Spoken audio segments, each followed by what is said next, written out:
yeah, nigga, yeah. Shit real round here, yeah, nigga, yeah. Shit real round here, If you want it, you can get it, my nigga.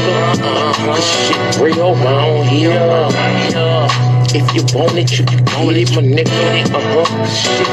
Look, if you ain't no ask somebody, they'll tell you about me. Nothing fake, nothing flawed, nothing bitch about me. I'm a G, I've been running these streets since a youngin'. Since 14, I've been bugging, slaying heat, ain't nothing. You won't be, say something. You can get it, I ain't tripping. One song, just know you better not let me catch you slipping. Cause whatever we need, I'ma smash you. Broad daylight around the club, I'ma get at you. If you let me tip down on the nigga, you chapter, I guarantee you that it's gonna be a closed casket. I'm about this, what's understood don't need to be explained. For the money or the fame, I was a gangster in the game. I ain't lying when I tell you about me and my background, about me and my lifestyle. I ain't never back down, I ain't never froze up, I ain't never turned state, I ain't never missed when I emptied the clip out the K, nigga. However you want it, nigga, you could get it, cause shit real. It's get it how you live.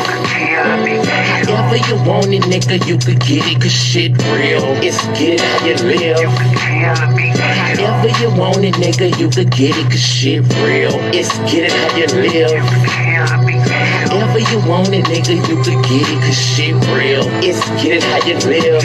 It's never die, do what you did, nothing less. Fuck with the kid, get two to the head, two to the chest. Nigga, I'm the best when it come to this street shit. You got your hands full fucking with me with this beef shit. I be on some all night flight, no sleep shit.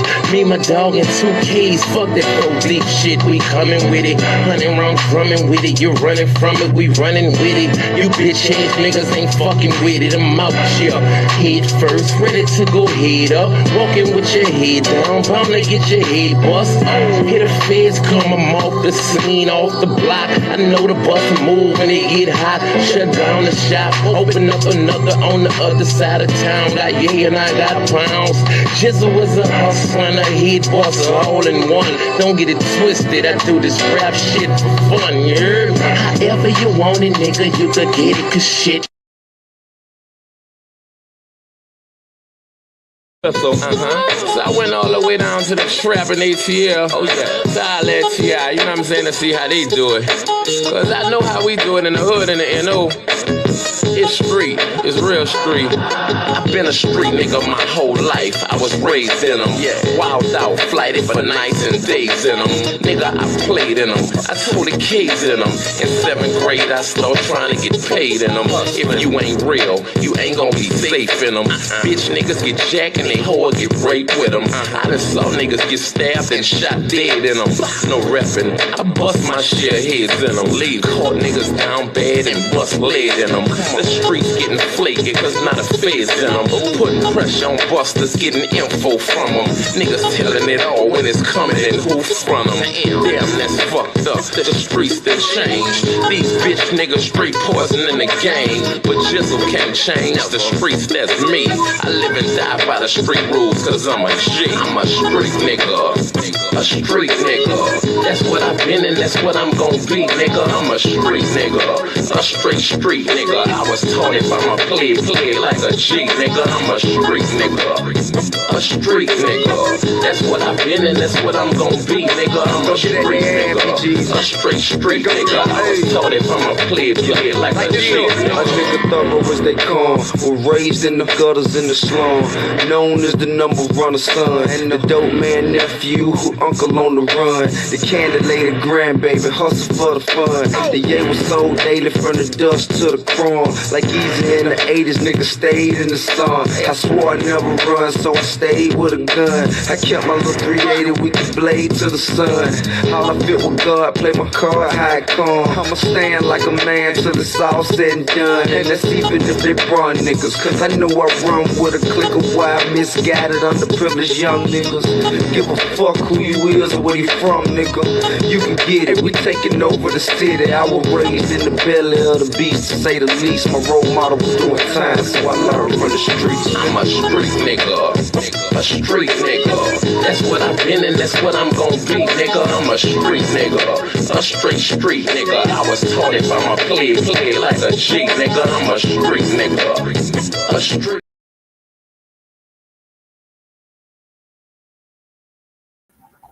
Okay. Like, I don't like this background shit at all. I want to take it down, but Jesse won't let me take it down. Welcome to the Revolutionary Agenda. I'm your host, Seduction Dog. Yeah, Lake Chase, Seduction Dog, the black villain. See, so much to say. I have so much to tell you guys. Kind of doing a show before the online black news because I'm here and I'm present. And I don't like this. What the fuck is this? Like this black green screen shit. Ugh, it's gross. It's bothering me a lot. You need to send it to me. More than likely, I'm probably gonna take it down. I'm not even front. Hanging on to it ain't gonna help. I don't like it. It's like all weird and shit. I feel like I'm disappeared somewhere. Anywho, you like the hair? Redid it. Boredom. So much has happened. Not really. Yeah, do that. Kind of disgusted with a lot of shit lately. I say that I've been watching a lot of fucking YouTube or a lot of Facebook reels, and I want to say that we're supposed to be on a boycott. So I've been, typing in certain comments and shit about our sisters, FBA sisters, going to still see certain African braiders and intentionally fucking with them. Like, that's how I feel like it's intentional. When I say that, it means that, of course, I take the side of our FBA sisters, right? But we're on a boycott. So right now it's August 16th in the middle of Black August. What the fuck are you doing there? You're not even supposed to be there. That's off top. That's one strike off top. Two, you if you book up somebody that has a website, then you hopefully you read the shit. So they charge fees for if you're late, not showing up, fucking cancellation, whatever, right? You send them a picture, you tell them whatever. Don't get upset, that they did 2 rows of regular box braids and then they wanted to restitch it. You stitch braids, okay, fine, fucking whatever, right? If you're running late and there's a fee, come with all the bread or don't come at all. You know what I mean? Like, that's real shit, right? But when you sit there and antagonize them with these little petty things that are clearly on their website or on their door or whatever, then you're doing it. And they have a right to be mad, right? So, I don't know, like, we're in the middle of fucking August. Like, we're on a boycott. We're boycotting, right? So what the fuck are y'all doing? You're not even supposed to be there. You're supposed to be either doing the shit yourself or fucking seeing FBA sisters. Okay? FBA braiders. Male braiders. Yeah, fucking anybody but run a boycott, right? You're supposed to be putting money back into our community. You're supposed to be, on code. So, yeah, a couple of brothers got mad at me because I was like, man, this is majorly off code. We were in like Black August. We're in the middle of fucking Black August. What the fuck are you doing there? Because these are brand new reels. Trust me, all I do is watch reels because I need to amuse myself. So I'm seeing all this shit, right? And I'm like, man. And I'm seeing FBS just go in there and automatically just start antagonizing. Look, don't go somewhere if you're going to do that. You know what I mean? Like, seriously. Because now you're just doing that. And it makes it look like they're not wrong. You know what I mean? If we're in a boycott. Boycott means do not go there. You're not supposed to be over there. You're supposed to be patronizing us. Keeping money, or learn a new skill set. But you're supposed to be with the boycott. Okay? Unless you have a valid motherfucking reason. you shouldn't be over there dropping 3 gerbs and then getting mad because you were late or whatever the fuck and you didn't read the sign. And this box is clearly telling you she ready to cut all your hair out because you did this and this and this. And it's clearly stated. You know what I mean? So in that case, you're in the wrong, right? Fair is fair. Good for the goose, good for the gander. Like if you had your shop and they came into your shop and you have your rules and your stipulations, that means these are the rules. You dig?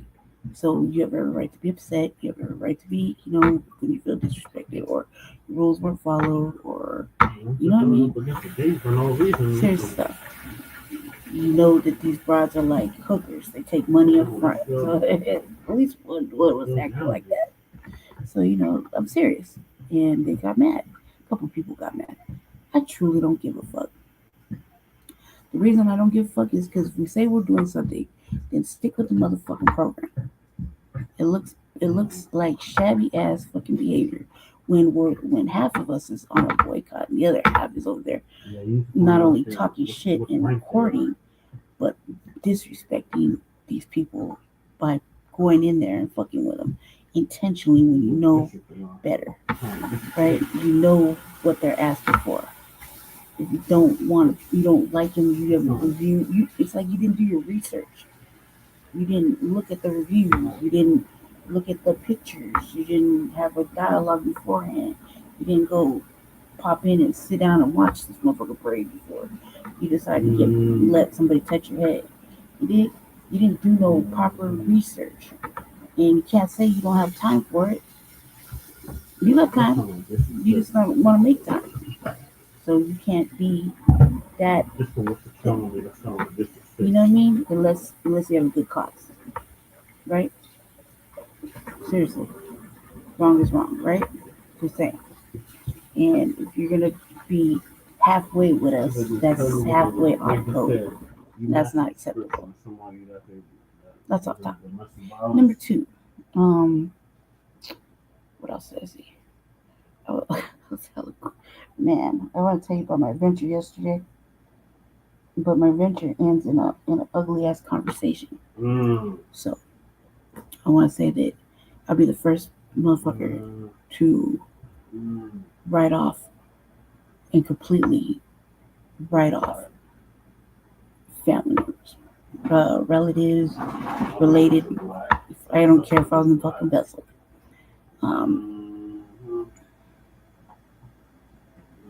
I want to say I'm thoroughly engaged with Black first, right? I'm thoroughly engaged in the war. Don't let this shade deflect the message. Okay? That means the vessel can get it. Anybody else can get it too in the crib or near the crib or disrespecting me, talking to me crazy, whatever. Doesn't matter. But I had this ugly discussion about my cousin that had passed away 11 fucking years ago. And as long as I'm breathing, as long as I'm alive, I'm the last person to really spend time with my cousin before she died. The last person, the only one who knows all the truth and can really stipulate and pretty much put everybody in their motherfucking place is me. And well, be goddamned, as long as I'm breathing, I will not let nobody sully the name of my ex-boo, my cousin, or her husband, or rest in peace, rest in power. Okay? Won't do it. I don't give a fuck if they had a child beforehand and I had a series of children or whatever. I will not let not even them disrespect someone I spent my whole motherfucking life with. I followed to other states with. You see what I'm saying? I took care of practically. You know what I mean? They took care of me. Ace boo coo, okay? And so that's what happened. Somebody said some egregious shit. My niece said something very upsetting. My child called me and asked me, but it was disrespectful. Really disrespectful. And my child was taken from me, so and then got adopted. Okay, by a whole fucking white family. Okay, Is it next when to she your was small, place? and so she forgets that she was raised amongst black folk. Is She it was close raised by your place? with us. She forgets that. Oh, She so it's on forgets that race. her aunt that she loved so much that she was disrespecting yesterday. Oh, no. Whoop that ass a lot for disrespecting her mother. Oh, I didn't hear you the last time. Yep. I couldn't make I out should the simply joke forget thing. about that.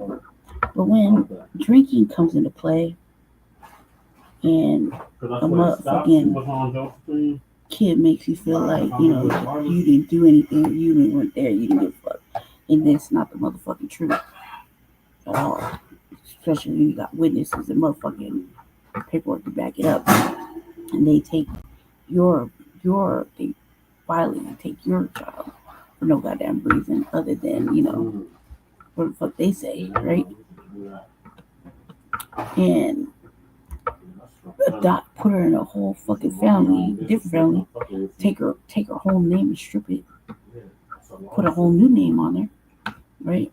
Basically erasure in its own little way, and woo them with fancy items and things that, you know, growing up with nothing or with a mother that has to go out there and get it by any means fucking necessary. You know, you're gonna be seduced by all that, and that's what happened. I had a, what do you call it? What do you call it when a person just wants nothing but not hostility, but has to have the newest thing, or you know what I mean? Oh, materialistic. Materialistic. I'm not materialistic. Actually, I don't even know how to buy things. I don't even know. I don't take care of myself. I don't buy myself things. I don't do things like that. I like giving other people stuff, though. You know what I mean? And that's what I am. But my daughter said some shit, so I said some shit. Well, I didn't say some shit. Actually, I didn't get a chance to say some shit. It's real cowardly when people just block you, you know what I mean? After they don't want to hear what the fuck you gotta say and they want to talk all that shit, you know? So, yeah. I said like this. I don't talk to if I say use the devil, and white people are the devil, right? So I'm like, you know, raised by white folk, you act like white folk, and you forget who the fuck your mother is. You know what I mean? And so you get treated like white folk. He said he was interested in getting a transfer.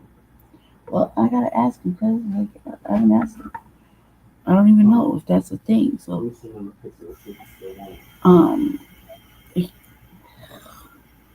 anyway, just over here with the distractions. You have to go to Aurora to get the money though. It's gonna be a minute, cuz like damn. Like over there distracting like a motherfucker. But basically, if I could write my villain off, which is my mother, I ain't got no problems writing off somebody that avidly disrespects me and says disrespectful shit. And for somebody who loved my cousin, she said she sure don't fucking remember how much my cousin whooped off in that ass for disrespecting me. Washed her mouth out, calling me bad names, doing egregious shit. You know what I mean? Kid was just off the chain at like 7 years old, right? And you know, I'm a hands up, hands on motherfucker, so I'm not gonna let nobody attack me. And so I don't give a fuck how crazy or how small that person is. That person is angry for no goddamn reason. So it is nah. You know what I mean? So I don't regret it. I don't regret nothing. I don't live my life in regrets. I'm in a minute, in the moment, right? So I said that she said what she said, and I said cool, right? And that's that. Because, you know,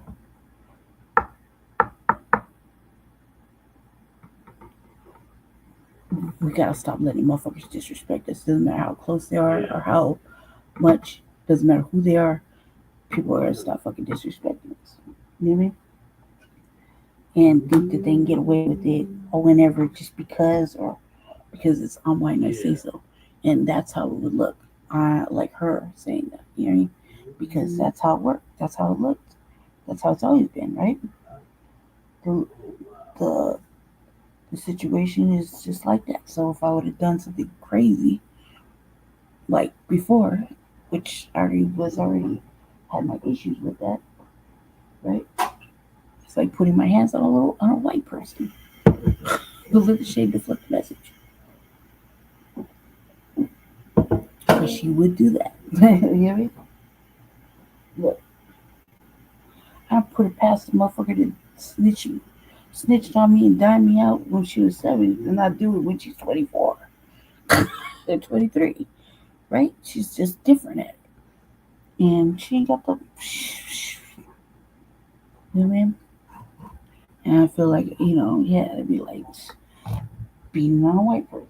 Thank God, you already know what they're going to do. I don't even have to say it. You know what they're going to do. I know what they're going to do.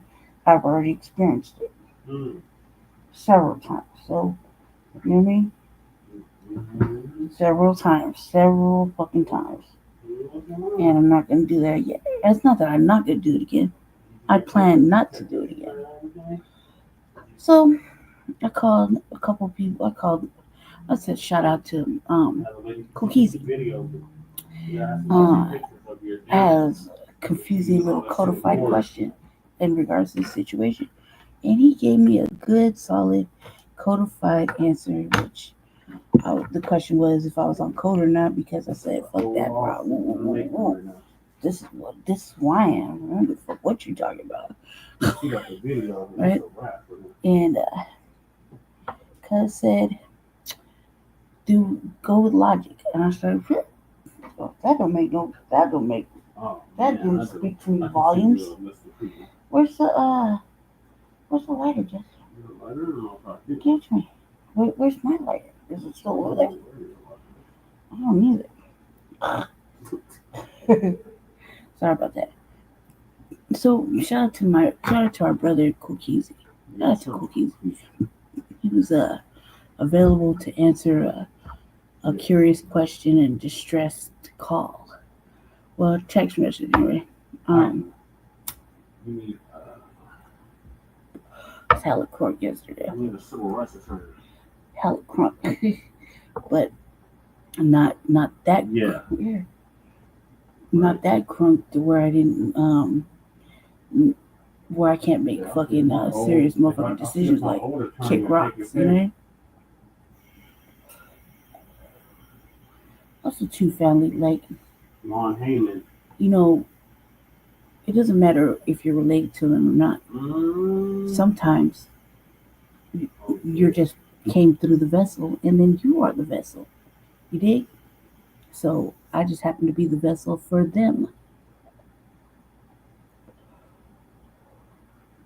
This little black this little screen thing is really distracting. I'm just the vessel for them, just like I came through a vessel. They didn't give no fucks about me, right? Still to this day. Which I'm cool with. I can disrespect my household, or I can disrespect my belief system of what we're doing, right? I'll get my old attorney. I'll send you my old attorney's information. The days of that lady that's pulling up biracial confusion is over with. And the days of I got the perfect attorney for you. The seeds disrespecting the vessel are over with too. So you just gotta cut the motherfucking vessel loose. Cut the seed loose. And that's what I've been done that. So we can get either lawn hanger. The thing is that even with my vessel, I tried for fucking 30 years to get her to be a mother or love me or talk to me or even look at me. So she didn't want to. Cool. I could give two fucks. I have plenty of mothers. Plenty. They were nice. caring, loving, and nurturing. That's the tone of his cousin. And they were all sisters. Oh, man. Okay, unlike the one that bred me, Do you know the came lady's through. name? Fuck her. Did you get her name? You mean? I got plenty of mothers that I can Did call you get right her now name? and talk to on the phone, and they will be kind, loving, considerate, and concerned. Okay, even if it's just for the phone call. Sometimes that's all you need, right? Just like me cutting off the vessel or cutting off the seeds. Hey, look, they don't want nothing to do with it. They want to go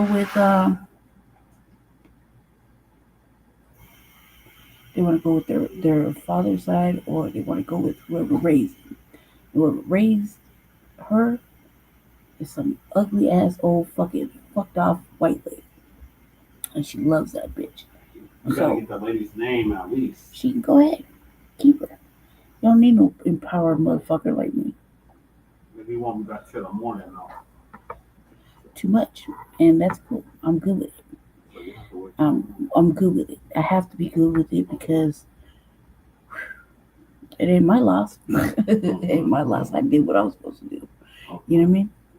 And I got plenty of motherfucking proof, witnesses, and fucking paperwork to back all that up. Right. But she don't want to hear it. She just wants to go with, you wronged me. No, bitch, you wronged me. You know what I mean? When a motherfucker goes somewhere and they say, hey, look, act accordingly, you get the speech before you get there, that means stay on code, right? Not go in, snitch your mother out, and then act like your mother's a fucking villain. Or try to let you be believed. Unlike when I was small and nobody gave a fuck or believed me in anything I said, right? And my other point was to her was, check this out. What the fuck, man? You got adopted. You got fucking fancy little life. You got full fucking ride, scholarship, college paid for. You didn't even touch it yet, right? You got a trust. You got everything that these motherfucking people ever give you.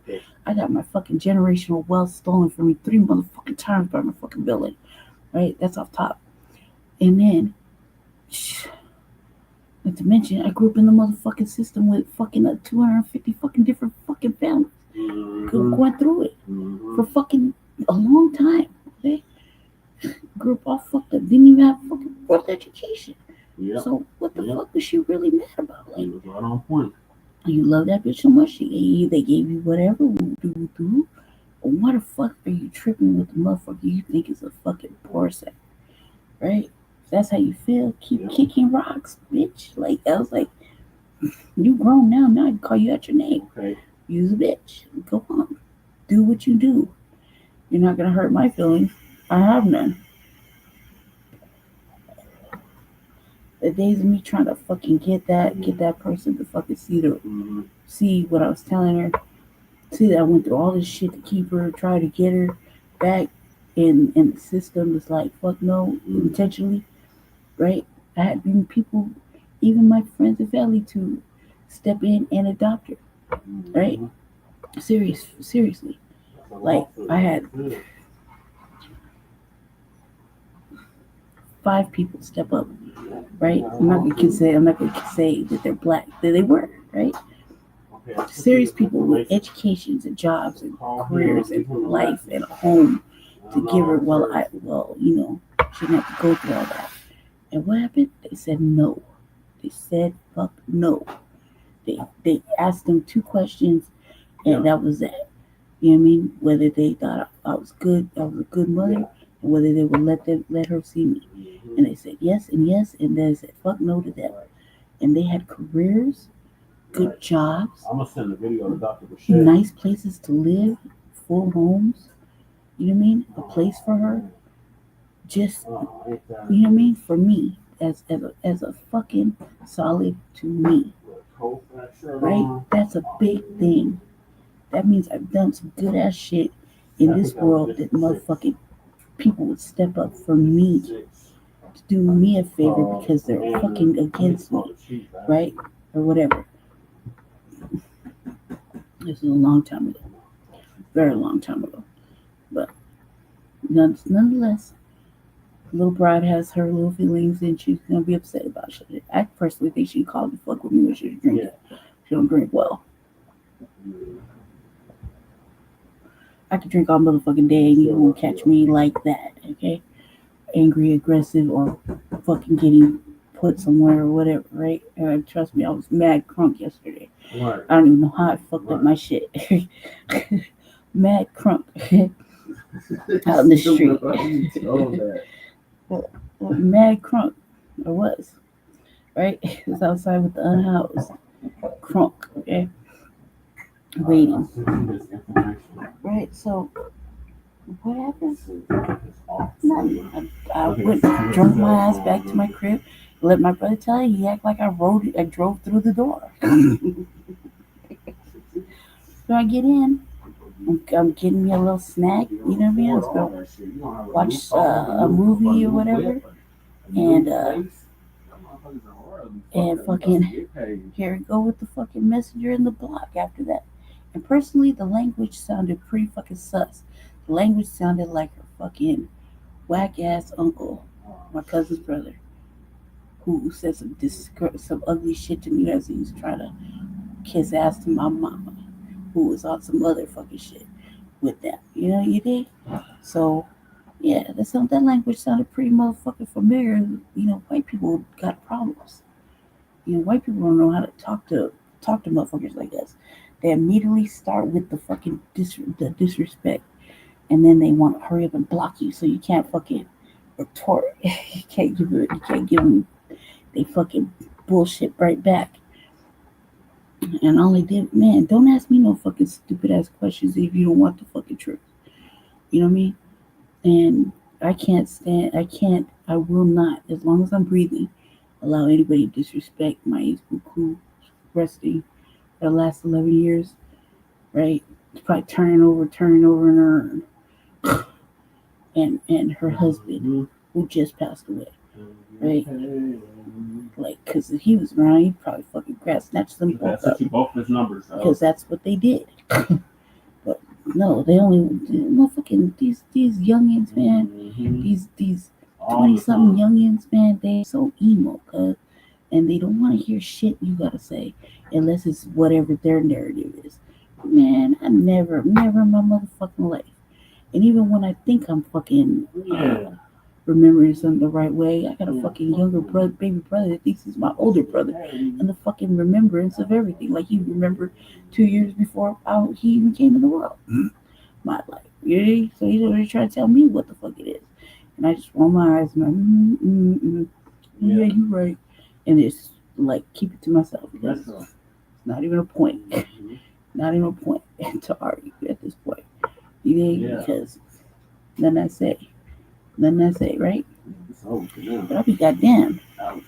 The seeds got cut from the vessel. Just like I cut myself out the vessel. I cut myself from the vessel. You did? My vessel. Sadly, he tried to end these cycles, okay? That's why I was like, yeah, I'm trying to make another one because I just leave my legacy, and it's a grand legacy, dude. You know what I mean? It doesn't even have to be financial. I'm just fucking the shit. I wouldn't want to leave my.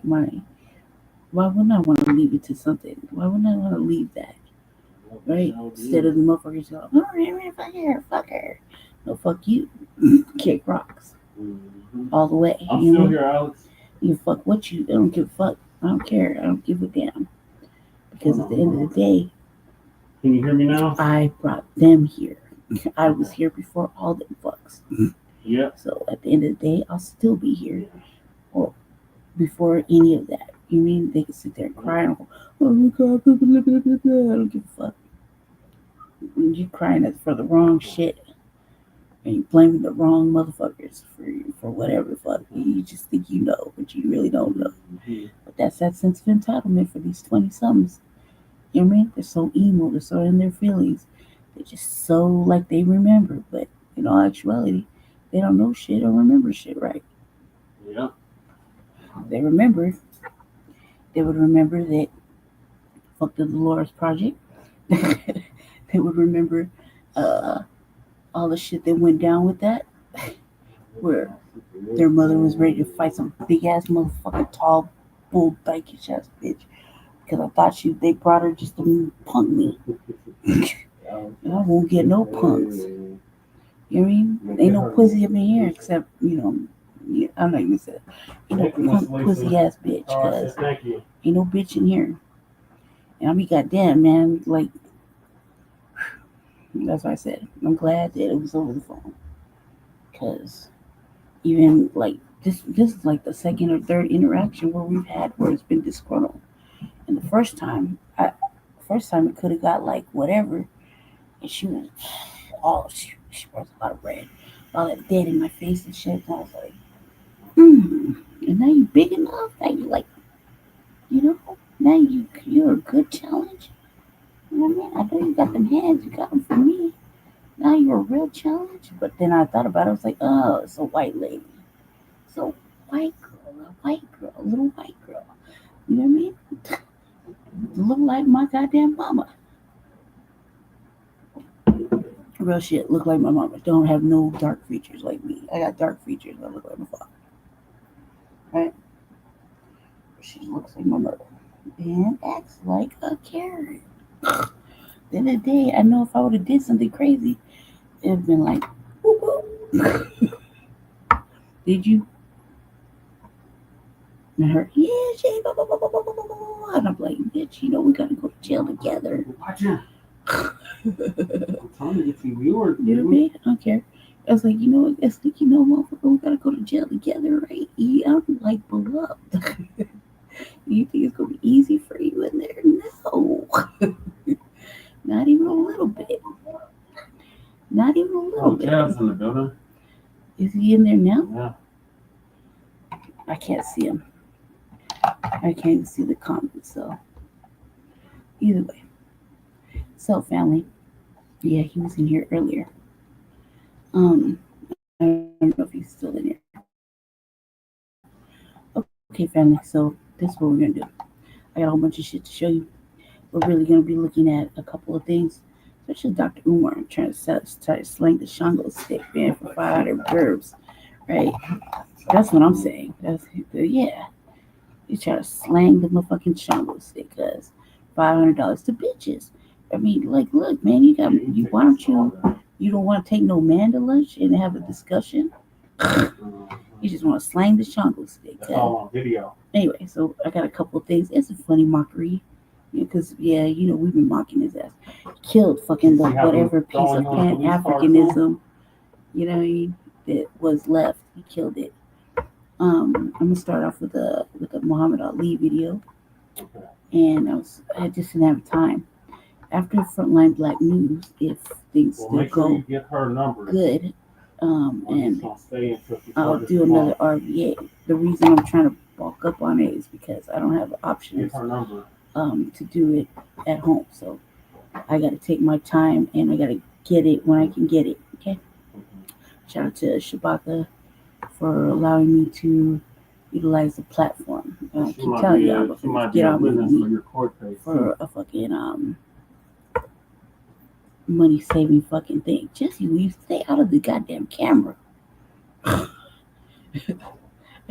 was telling you, never mind, I can't tell you what I told Jesse.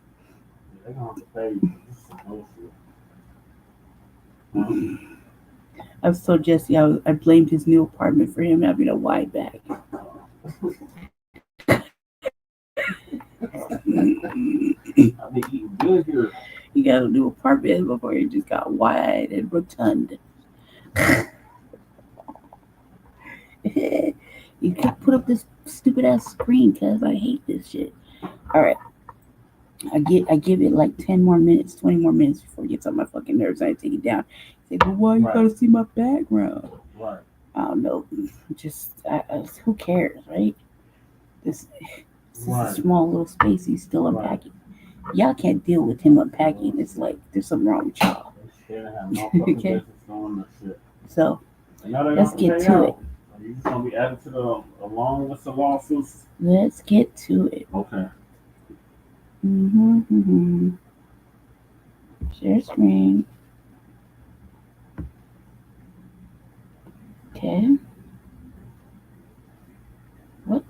is all this?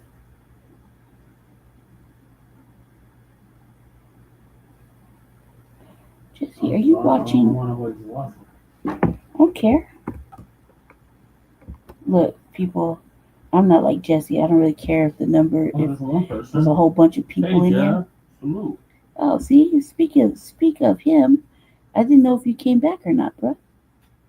Did you? What's new with you? Like, what's new with you? A jab? You know, cuz you could always pop up on the panel if you want to. But what in the hell is all this? Hold on, let me get this right. Wait. Oh my god, this is so whack.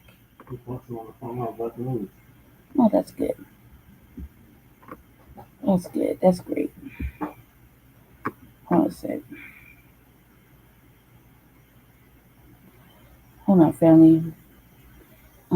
I can't function like this. Jessica, this is like. Switch it around. I don't like this, man. I just said it like that. Dynamite did. Why?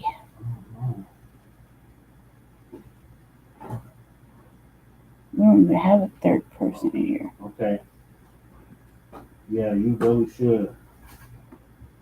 You don't have to rent no more. You have your own prayer. Hold on, family. I'm trying to fix it. Yeah, discard that bullshit. Okay, hold on a sec. Custom layout. Okay, cool.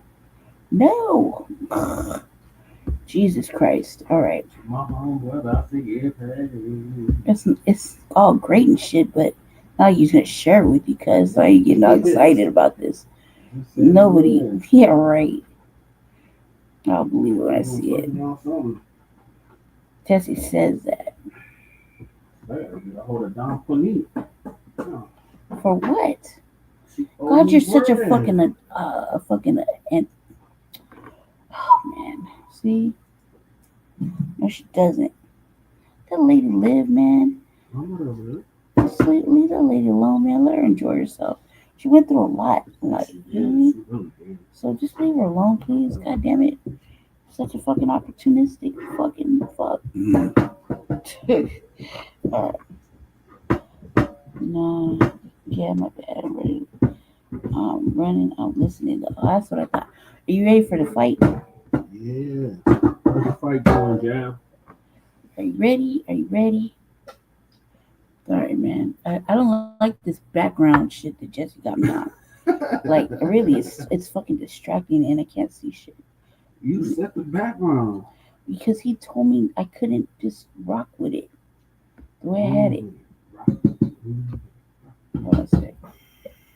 Hold on, family. It's just because I'm using I got the privilege to use Shabaka's StreamYard, and it's not like it's not working right. It is, but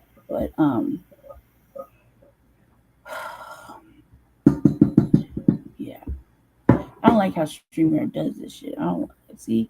I just adjusted it and it's acting stupid. I see you little eyeballs. Thanks for tapping in, y'all. Jesse's over there trying to build my numbers up. I'm like, I don't care. Make sure y'all like and subscribe to the Revolutionary. And we don't have to teach it. Yeah, we don't have to that's teach a right. black man that whites is his white, his enemies. Well, Time. of course, he teaches you that, and no doubt you understand. We don't have to teach it. We Yeah, don't have to that's teach right. a black man that whites is his white, his enemies. Well, you see, from my point of view, what Elijah Muhammad is doing to you is diseasing your mind. You sit and tell me that we white people like much more talk against Democrats than I did against black people. And I grant there's a lot of division in the sense that Republicans are divided. Look, in my opinion, oh my god. Okay, cuz this ain't your shit. Copyright disclaimer, blah, blah, blah, under Section 107, Copyright Act of 1976, allowance is made for fair use for purposes such as criticism, comment, news reporting, teaching, scholarship, education, and research. Oh my God. Okay. All right. So y'all got that right. Okay, cool. It's just, All right. just fucking tedious nonsense. Yeah, I'm here. If it's Each other They do. and rape and slave Oh, for there. 400 years. Now wait a minute. This is I would like to ask you a This is question. one I'd of like the to ask you a difficulties. question.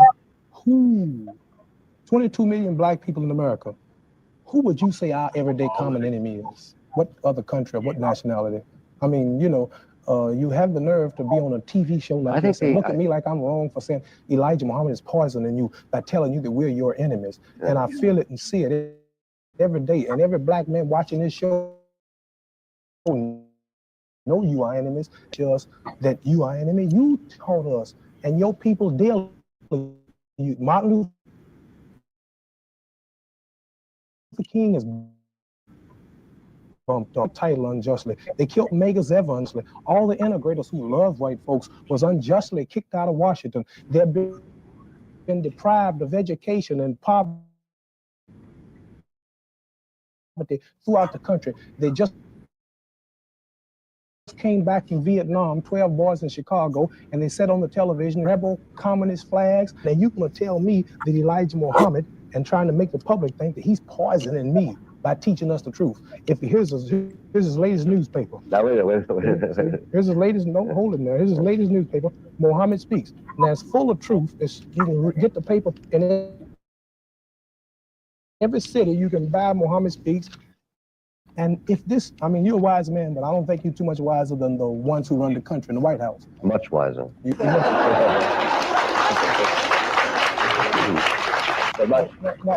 No.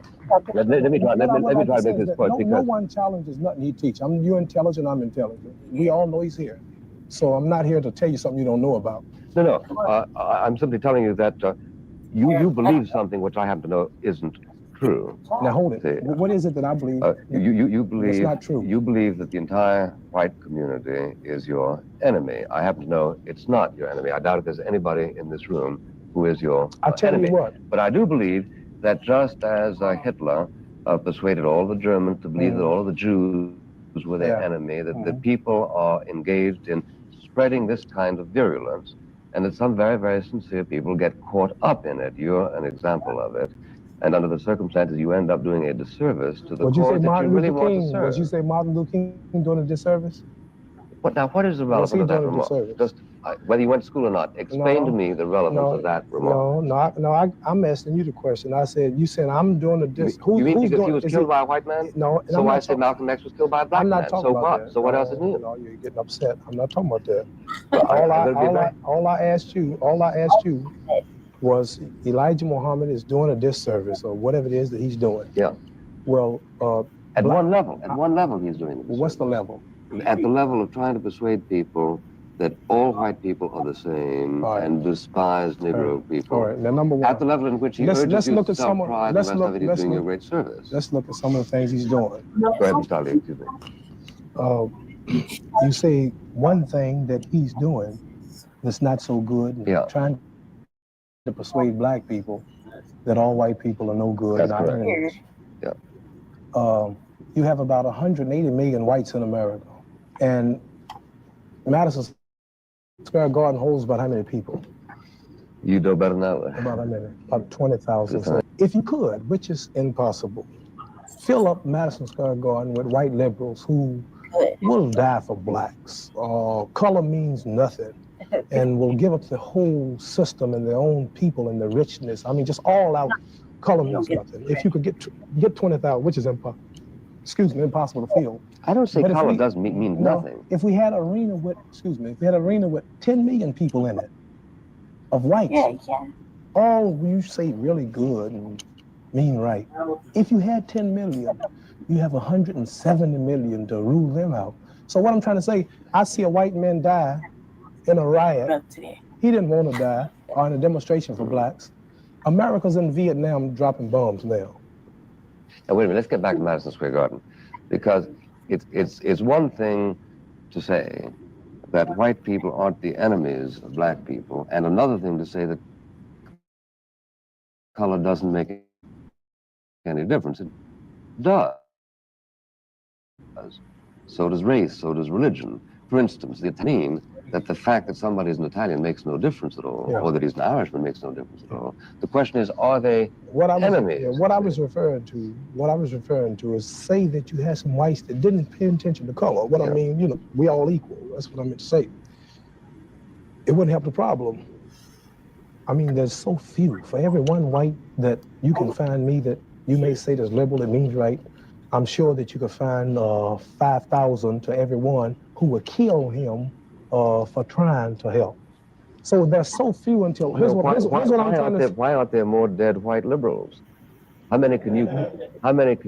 I can count it. As a matter of fact, I did count as recently as 2 months ago, because I did a story on it, and I counted 12. Well, in the NACP, the core of the Urban League, and all these organizations, and many of them, they've completely dropped out. It was not too long ago in the news where that all the whites have dropped out of all these organizations. Things are getting so critical until the liberal, you don't see him no more. He just had to flee back into his own. Oh, come on, they're coming out of the ceiling. They're all over the place. They're right here. You'll meet them in just a moment. Very articulate liberal. Look, try to understand me. Do you accept as a matter of faith that Elijah Muhammad can't deceive you? What's Jesse doing? The what? Do you take it as a matter of faith that he cannot deceive you? I imagine he can deceive anybody if he wants to. Well, now, is it conceivable that he would want to deceive you For what by reason? suggesting that people feel about you the way, in fact, they don't? Well, for the reason because... Well, he's not deceiving us about white people. Well, some people, of course, insist that he is, including Malcolm X. No, sir, not about white people. Yeah. I know he's right. Everything he say about white people is right. Even when he say you're the devil. And that's correct, too. Yes, sir. All the way. How did the devil make out so well? Make out so well? Well, how? Dominates the United States. Oh, the Bible predicted that the devil would rule Earth for 6,000 years. Now it's How over. far into those 6,000 years are we? Exactly, I don't know. If you want to know, About halfway. if you really wanted to know, if you really wanted to know about Islam, and I'm just a student, Donald Elijah Muhammad is the man who could really go deep into this, you know.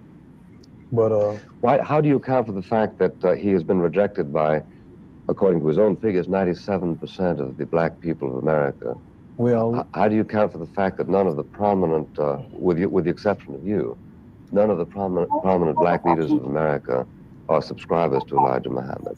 Subscribers to what now? What to his religion, or to his movement? Not even James Baldwin. I would say this to you. Everything that black people are doing today comes from Donald Elijah Muhammad.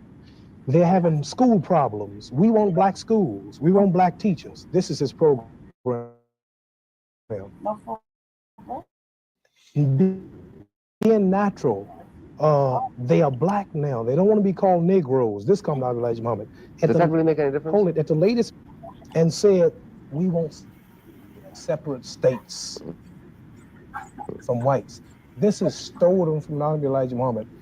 They want their own schools. They want their own businesses, supermarkets. They're not talking about... If you say they stole it from him, suppose I say he stole it from the communists. Hold it. They were preaching this in the early 30s, black belt. Hold it. What I'm trying to say is that everything that our people are doing today, every leader that you can bring up from Ron Kareem of the Black Panthers, Eldridge Cleaver, Malcolm X, Stokely Carmichael, Rap Brown, people such as myself in the struggle. Everybody you can name talking black or preaching, they say why they don't hear me. If you say that there is a correspondence between what he preaches and what other black leaders preach, the answer is yes, that's true. The question is, what is the party wants and the Communist Party wants? Doesn't mean that one dominates the other. I understand. Your major question was, we shouldn't even have to talk to how come 97% rejects him? Yeah. And 97% of the people really don't know enough about him to really reject him and hate him. But they'll so enticing by the wealth of America. I go for what you go for. I believe the white man's the devil, but not the woman. I got a pretty white girl. So he can't join because he's got a white girlfriend. He's not sincere. He's not sincere. You understand? So this is why he haven't joined. Another fella, I go for the Muslim. Damn Hawks. I can't quit eating my pork. Yeah. Another fella, what's wrong with a little reefer? You understand? To be a follower of the Honorable Elijah Muhammad, you have to completely abstain from alcohol, fornication, adultery, killing, stealing, lying. Gets tougher and tougher. Well, yes. Same with, even in the days of Jesus, in the days of Moses, and everything that the Elijah Muhammad preaches in the way of living clean, Christianity, you understand, but not being a Muslim. So I would say that the people are not rejecting the Honorable Elijah Muhammad because they don't believe what he teaches. But it's too tough. You're right. It's too tough. Well, it's not that it's too tough. Really check it out. Him too, because one more thing I like to say. His religion is a curious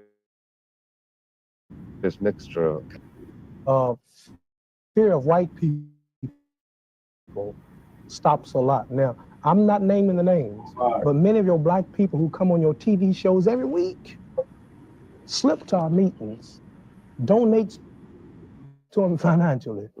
Muhammad speaks all in his house under his bed. He just I haven't run into any of those. Well, they're around. I give me their names and phone numbers. Many big black, many of the black leaders slip in, but they don't want the press to know it. And fear keeps a lot of our people from coming to what the Honorable Elijah Muhammad is preaching.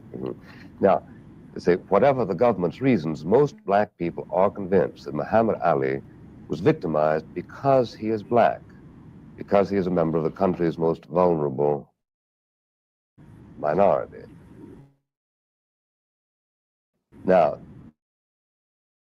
this magazine, which is sympathetic to you, didn't say because you were a Muslim. That this is the reason. Yeah. But you know, white people can make why on wouldn't me the devils go after you? Much money as the devils can make on me.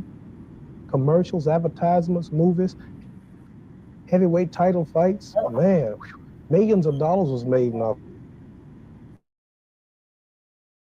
photo. Let me tell you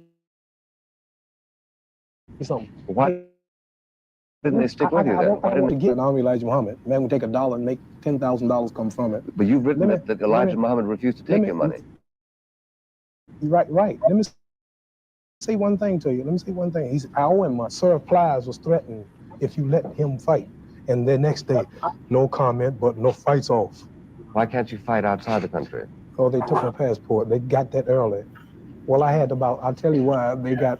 I have about $3 million in Asian, African, and European exhibitions, not fights, just in the Muslim countries. They're dying to see me. So now, $3 million. The prosecuting attorney from Washington came to Houston, told the judge I was going to Japan for the first exhibition. Had about $500,000 pick up. They ended me making money. I didn't even need America. I was so popular outside the country. Until the prosecuting attorney came from Washington and said, Judge, we cannot let this man go to Japan to fight because they are anti-American. They're gonna praise him and hail him and meet him, we understand, at the airport, make a hero out of him. They might make him a millionaire fugitive. His penalty is so serious, 5 years in prison, $10,000 fine, he might not return to the country. Now, if I want to leave the country, I know how to leave. Tomorrow, quick, easy, if I really want to leave. That's not the intention. The intention is to stop me from making a living, to punish me, you understand? You're right. He retired. I forgot. He was big, bro. Yeah. Hold on a sec, family. Yeah, he retired. Okay, let's get to serious shit right now. You know, on the RVA, I've been showing you a lot of stuff about environmental pollutions and whatnot, right? And I thought this was interesting, very useful. Tucson just became the first city to reject a massive data center proposal, and it only happened because of a huge community uprising. The people who are paid to represent us are falling down on the job and just completely betraying us. We are in a desert. We are in a 30-year drought. The map doesn't add up. I have zero trust of whatever these people are telling us. They're saying they're going to reclaim water. They can't make water out of nothing. Can they make it rain? Maybe they can. I don't know. I was on the ground to cover it day by day. I talked to residents, lawmakers, and lobbyists to tell the full David versus Goliath story of how one community took on Amazon and won. Let's dig into it. First, we have to rewind to day one when I landed in Tucson on a Monday afternoon. Did you know, family, that Amazon got their own doctors and shit? I'm still trying to find the article again. Or I was reading the internet newspaper, right? And I was reading the internet newspaper, and mac and cheese right now. Mac and cheese and onion rings. I'm on my way about to kill this fish. Back to what I was saying. Yeah. Anyway, so Yeah. Jesse, I'm on the phone, cuz. Can you turn it down? Like, Jesus. All right. Anyway, Sorry, y'all. what the fuck was I talking about? No, you got me all distracted. Yeah. I forgot what the fuck I was talking about because Jesse distracted me. Well, anyway, no, feed him first. I'm already hangry. I got shit over here. But feed him first. So we, y'all can. Cuz, what I just. Jesse, I'm busy, man. Cuz, put it over there. Oh my God. Put it right here. Okay. All right, I'll see you when you get here. All right, sorry about that, family. All right, thank you, baby. Thank you. I forgot what I was saying. Well, anyway, I'll be showing you stuff about environmental racism, like what Elon Musk was building a super center or super cell in Tennessee and killing off black people. Yeah. Well, all these other things are popping up too, like these data centers and whatnot, right? So, like that's kind of like my thing is environmental racism. So, and I deal with it. We deal with it here in Denver and Colorado, and I'm like on their ass about it. I'm on their ass about a lot of shit, but I'm very much on their ass with something that's going on here in the city. They've been building on polluted land, right? There's pollution everywhere. So, I came across this. And this isn't the first one. This like Arizona, whatever. Oh, now I remember. Arizona, Amazon, they're popping up these little data centers, whatever, right? But they take a lot of energy. I was gonna tell you about Amazon. So I was looking at the internet newspaper, is what I like to call it, news break, and an ad popped up on my feed, and it said, book your next next doctor visit with Amazon, right? And I was like, what in the fucking fuck? Like, stick to delivering motherfucking packages, cuz like now you like, you know what I mean? Type it in and you can see a doctor via the internet, right? And I was like, and in my mind, I didn't click on it because, like, everything that you look at, even think about looking at, your fucking stupid ass phone is just picking it up, and like next thing you know, you're looking at all kinds of shit of the same thing, right? Case in point, I was looking at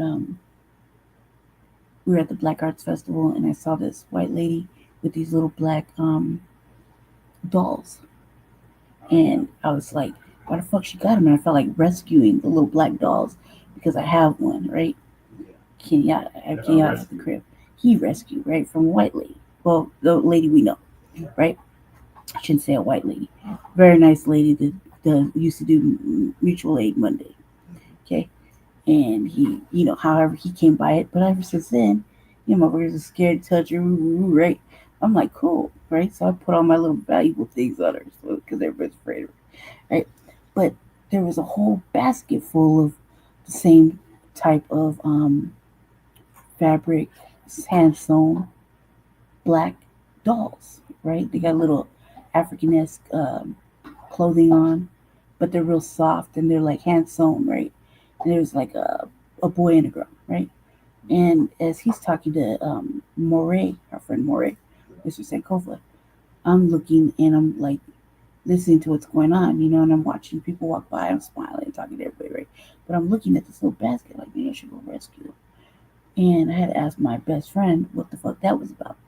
So when I was looking, I just happened to be on the marketplace, and I don't know what I was looking at on marketplace.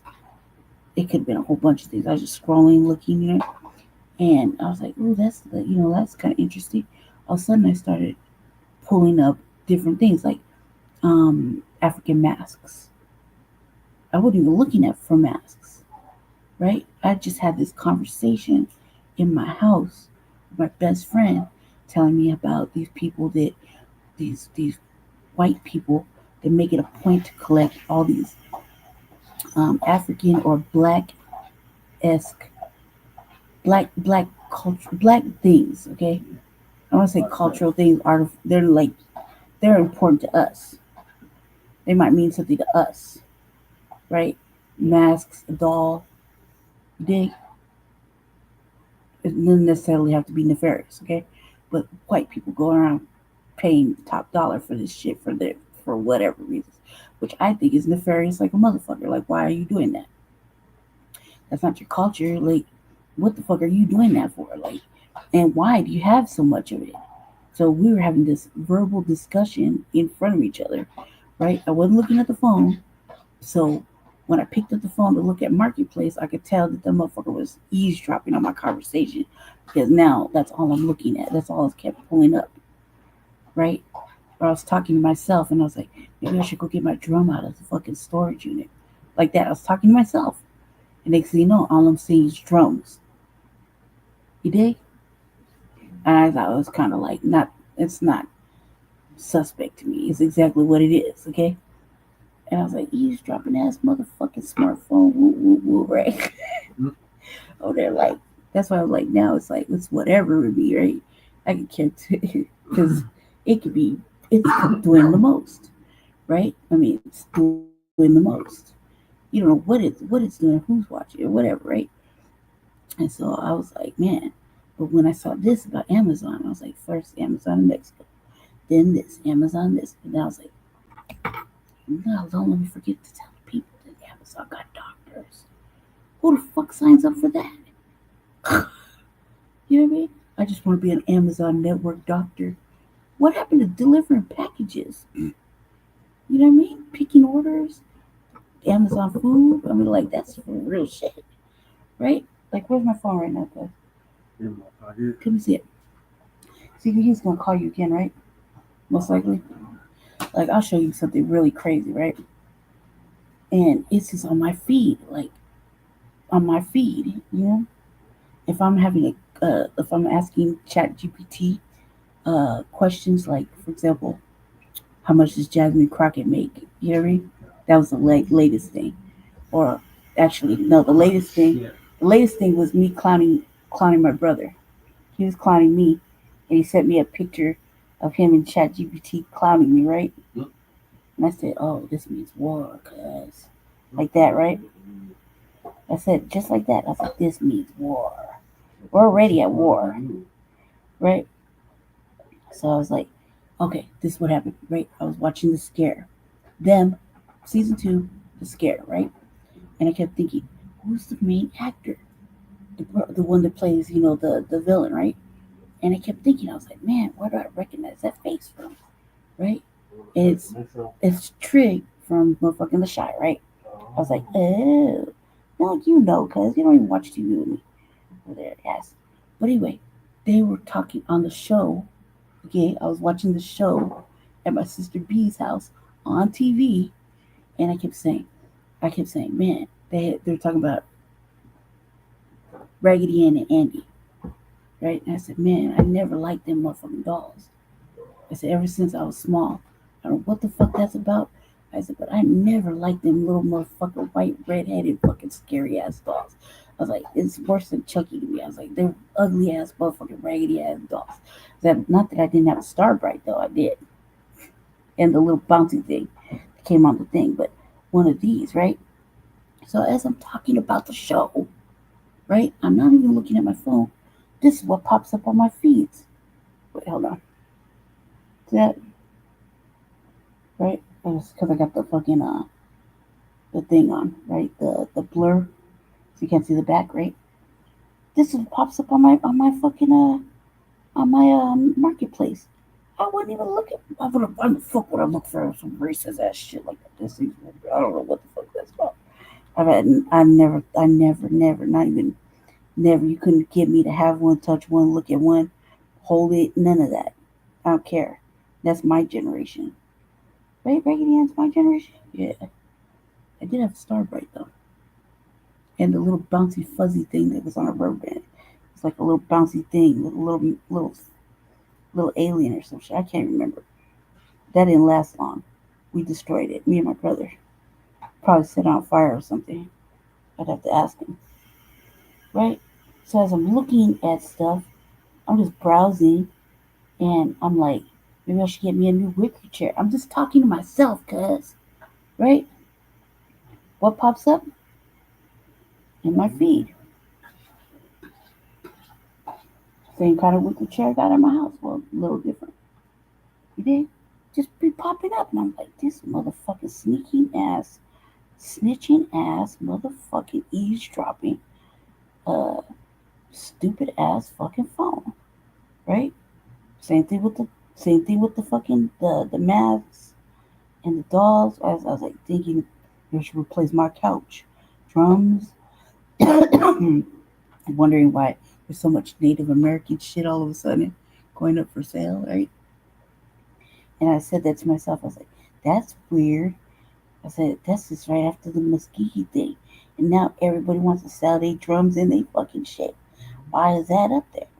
Maybe that's a sign that they're going to give the shit back, right?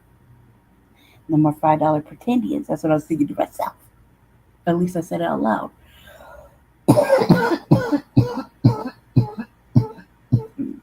Excuse me. Right? The other day I was like, I think about getting me some dominoes. I'm talking to myself. Right? Again, there's only just me and my brother in the house, right? And I'm talking to myself. And what happened? A fucking thing for, there's a lady that makes colored dominoes here. Right? And I was like, damn, she charged too much in my mind. Right? But that's all I said. I was saying it out loud to myself in my room. The phone, I wasn't even holding the phone. I wasn't even looking at the phone. If anything, I was watching Dexter on the phone. You dig? So why? Right? So that's how I came across that Amazon thing for the doctors. I was like, I ain't booking no motherfucking appointment with no Amazon doctor.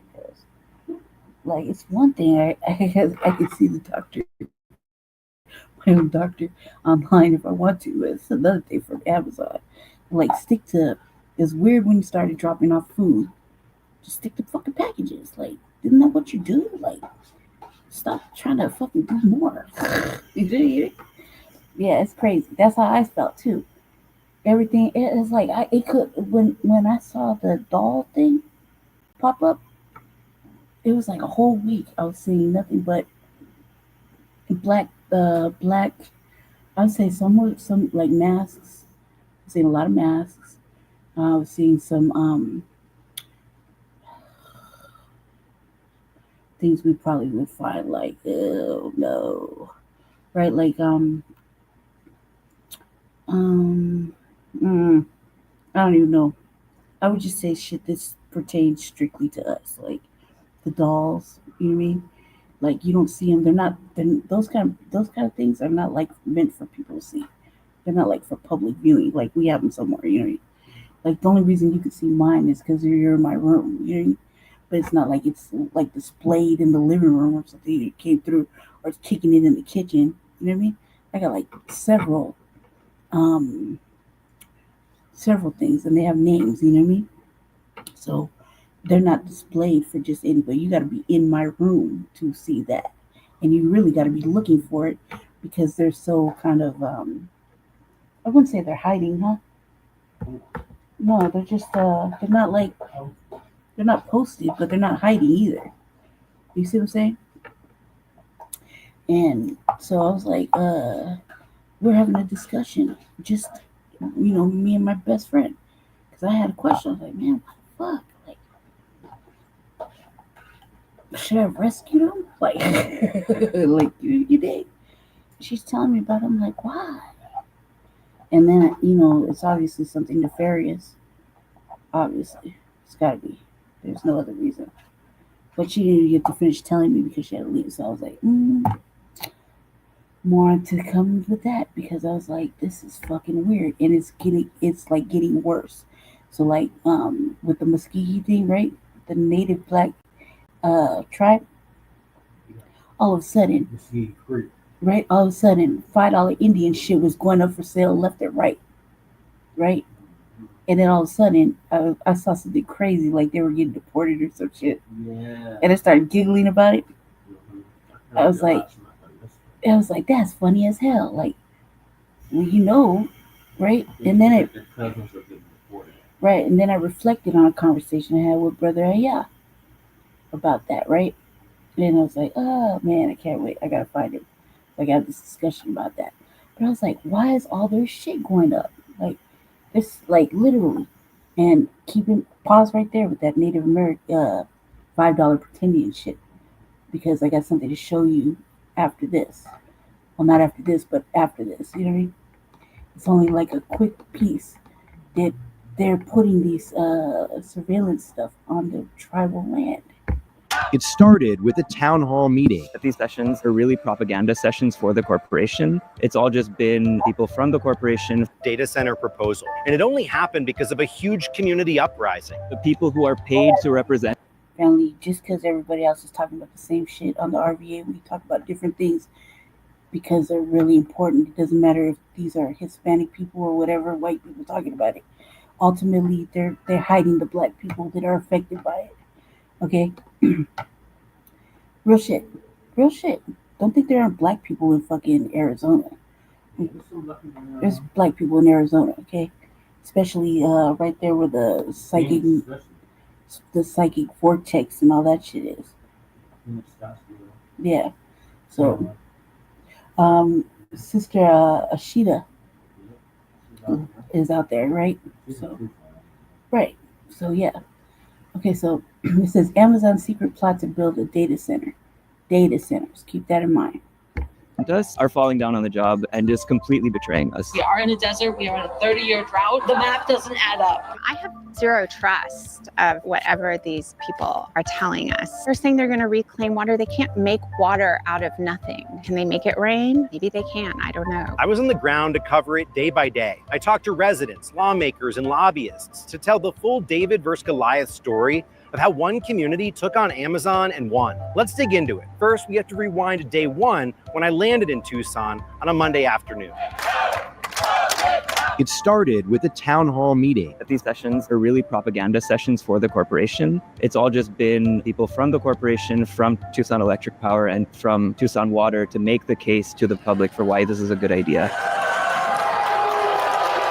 During a 2-hour session, some in the audience stood up to ask tough questions of the city and the company behind the project, Beale Infrastructure, a San Francisco-based corporation backed by Blue Owl, a $30 billion investment firm listed on the New York Stock Exchange. Upon completion, it would have had power capacity of 600 megawatts. That's enough to power every home in the city of Tucson. Corporation is trying to secure a deal requiring the city to annex the land the data centers would sit on, allowing them to procure the massive amounts of water directly from Tucson Water. The water and electricity requirements will increase by maybe double over the next 5 years. Are we prepared for that? I can only speak for what's in the development agreement for the water. portion because the water is in the development agreement. All of the water infrastructure and maintenance and then upgrades will be paid for through the water rates, which will be assessed by Tucson Water.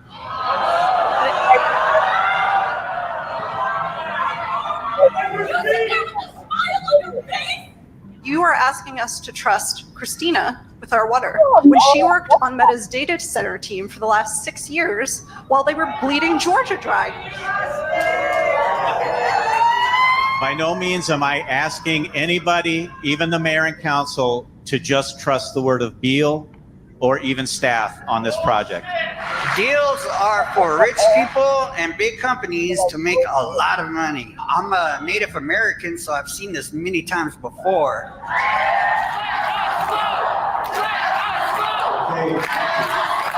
We are so mad and we are so angry and tired. We're here to hear you. There's a difference between just hearing and listening. The way the data center developers went about the project was deeply troubling to many people here. Beal Infrastructure worked behind the scenes with Pima County's Board of Supervisors to try and secretly approve the sale and rezoning of county-owned land for a secret big tech client. That was until journalists from the Arizona Luminaria got their hands on some documents, which led us to our second stop, to talk to one of the reporters who got the scoop. We found out through a document that's included in a public information request. We were able to report that the end user of Project Blue was Amazon Web Services. If lawmakers welcoming data centers claim it's good for the community, why was this project so shrouded in secrecy? That's been a big question that I think organizers are asking.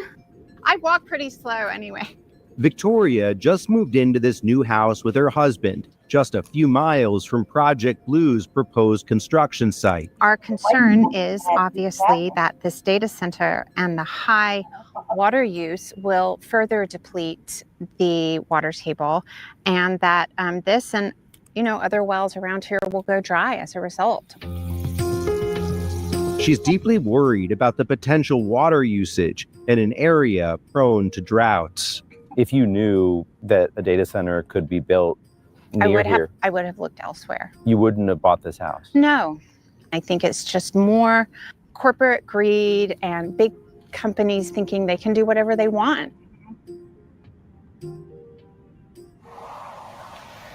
This is the site for the proposed 290-acre data center facility that the company wants to develop here in Tucson. But it currently sits just outside city limits, which is why the company needs the mayor and the city council to sign off and approve an annexation of the land so it can tap into the city's water supply. Project Blue would require an 18-mile pipeline to be built connecting the project site to Tucson Water. We wanted to ask an independent water policy expert about this idea, the kind of voice that many in the audience at the town hall wished they got the chance to hear from. So we met up with water policy expert Andrea Gerlach, a professor at the University of Arizona. Is there enough water given cuts that are sure to happen on the Colorado River? It's a hard question. Is it enough? And what you think the value is. We just have to decide of all those users, what's most important.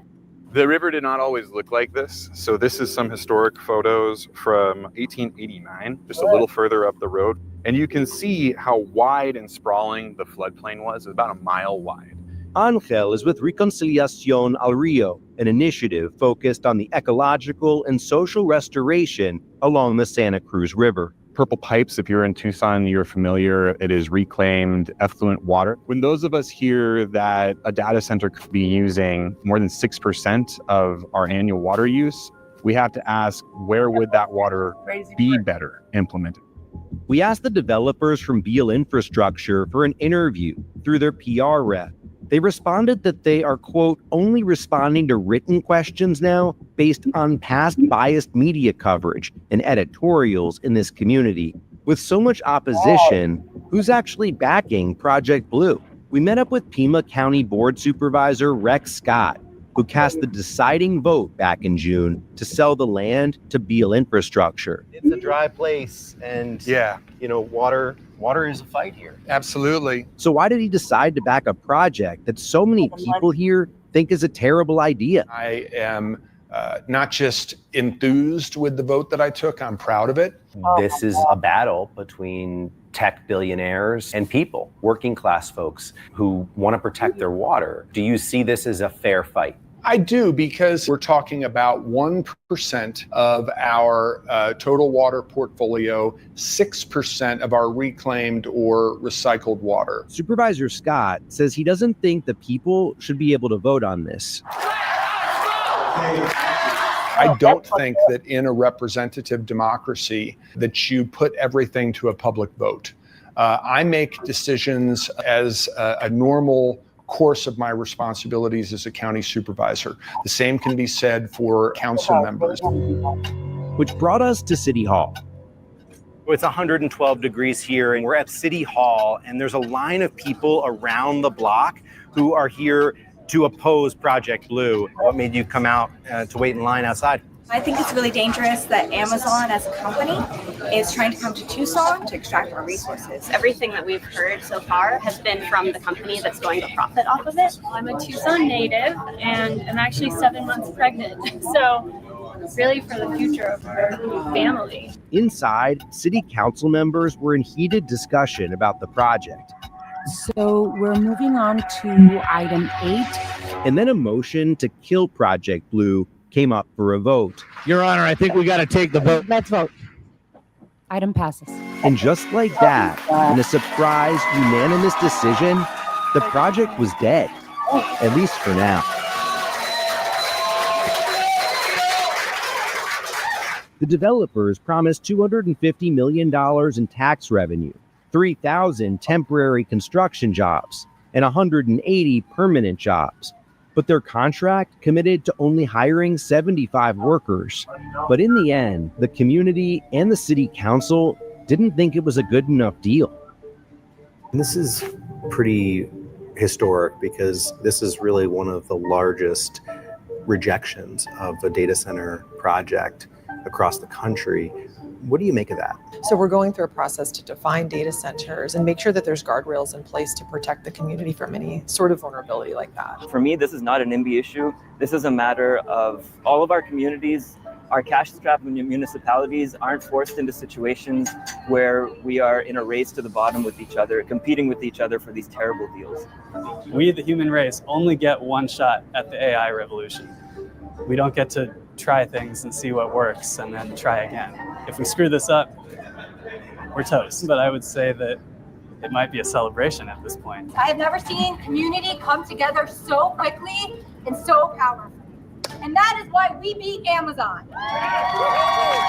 This is the highest profile example we've seen of a city rejecting a data center proposal of this scale. But even amid the celebration, some warned the fight was not over. The executive orders that President Trump has passed are scary, really scary, in terms of the preemption of local jurisdictions, funding withholding of local jurisdictions that pushes back on AI and data centers, streamlining of environmental regulations. It doesn't stop here, folks. As a long-term environmentalist, you never have a permanent victory. You always have to be vigilant. We're not stopping our coverage of data centers here. I've been on the ground with More Perfect Union all across the country in the last few months. We've been to communities in Georgia, Tennessee, West Virginia, Texas, and more, speaking with working class Americans who are standing up to giant corporations like Meta, Google, XAI, and Amazon. The concerns might be different from community to community, but the common through line is that there's a massive rift happening right now between big tech and small towns. Is your town facing a crisis like this one? Send us a tip at stories@perfectunion.us and let us know. And as always, don't forget to like and subscribe to our channel. And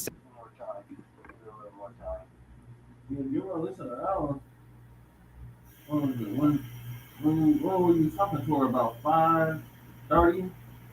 Heat isn't the only strain on Arizona's power supply. Data centers popping up across the valley. They are huge drains on the grid. It's causing electric companies to look at ways to quickly increase their ability to generate more power. Investigative reporter Morgan Lowe tells us there's an effort to protect residential customers from footing the bill. We are living in a digital world, from cloud computing to online photo and video storage to video conferencing and AI. All of that information is living in a data center, and the Phoenix area is a hot zone for these hot new businesses. Item 107 is a general plan amendment to establish policy guidance for data centers.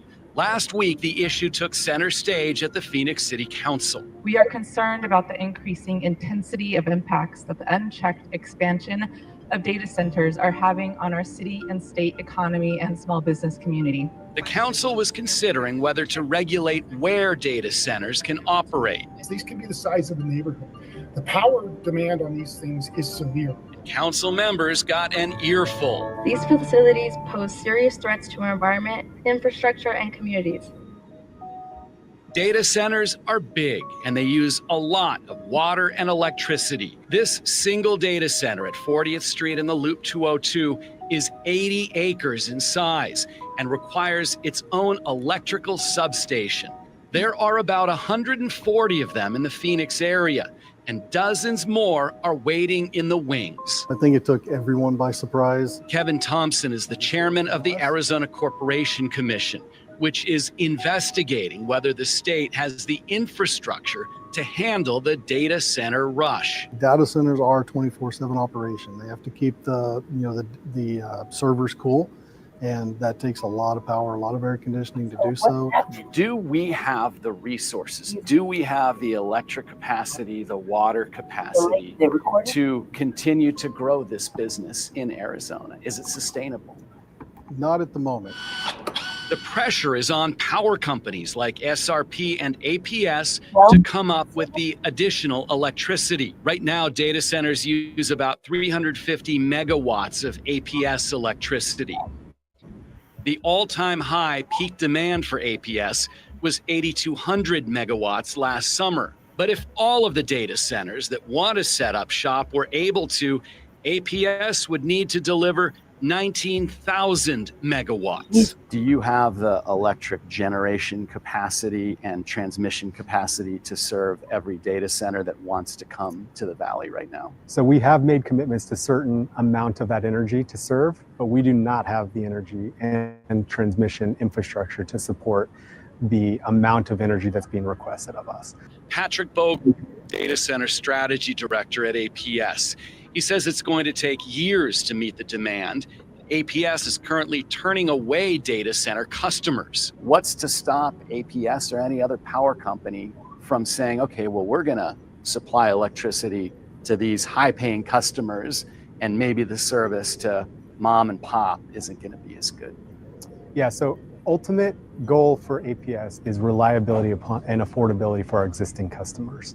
We've been able to tell data center customers, we can serve you, but just not now. The Phoenix City Council passed its new data center regulation with support from many of the data center groups. This is not saying we don't want a ban. We want to ban data centers in our community. We want to just be more intentional about where they go and make sure that they are not providing a greater risk to the adjacent properties that are next to them. There is still lots of opposition to the facilities from community groups.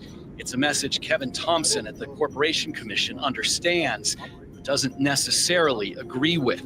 What's the difference between what you're investigating and what these critics of data centers would probably like to see you investigate? I'm strictly looking at the power side of things, the energy use. How can we ensure that the data centers, are paying their fair share, paying their own way?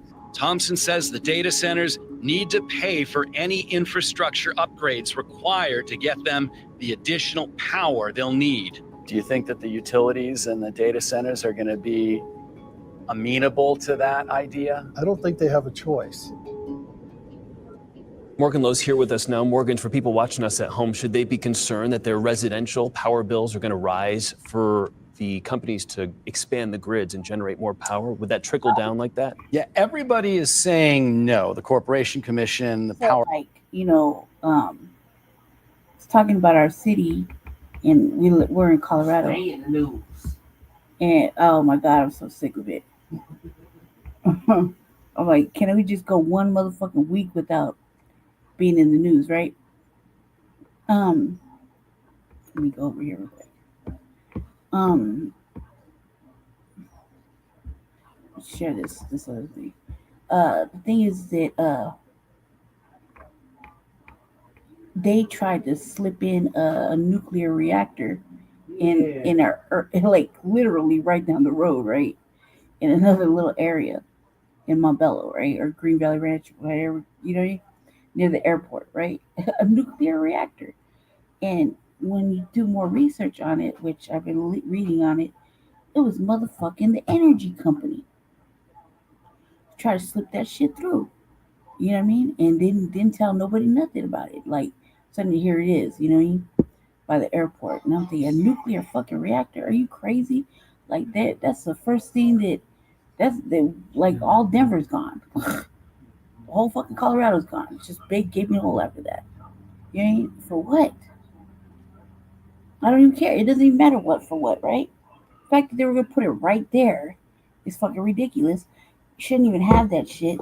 Secondly, the energy company tried to sneak it through and do contract terrorism is what I like to call it. You know what I mean? And that shit was like, oh no go. Why? Because nobody knew about it. Like, and I'm like, for y'all to love Hispanic people so much, why you want to give them brain cancer?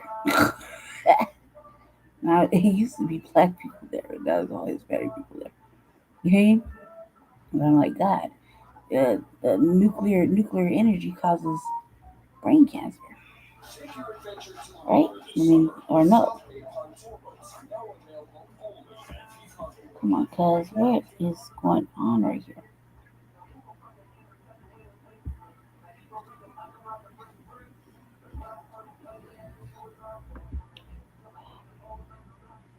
So where's my screen? Oh, okay, maybe it's up here. I can't see shit. All right. Okay, right here. I'm gonna play like a few minutes, less than a few minutes of this, okay? Because I wanted you to hear something. It was crazy work to me. The civil liberties of innocent people and not improve security, in fact, even harm security. I want to make it very clear that I did not do this to be safe. I did this to do what was right.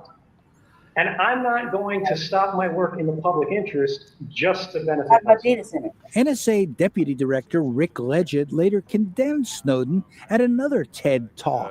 I do not like the way that he did it. I think there were a number of other ways that he could have done that would have not endangered our people and the people of other nations through losing visibility into what our adversaries are doing. But I do think it's an important conversation. Snowden's secret files have sparked a global controversy and debate about the role of American surveillance that seems to have the world as its target. It has fueled debates in almost every country. They're damaging here in the United States because people obviously know what the government is doing. But the damage done internationally is spectacular. Not only did they get a lot of governments really upset with them, that they can patch over. But masses of people throughout the world know that the United States government is surveilling them. And this is a major problem for them. Much of the focus of public anger is directed at this vast agency known by its three initials, NSA, the National Security Agency, also called a shadow factory or an enigma wrapped in a riddle. The author of this book, journalist James Bamford, has even made a documentary about the NSA for a public TV science series. For those in the know, the joke was always that NSA stood for no such agency. For those on the inside, the joke was that NSA stood for never say anything.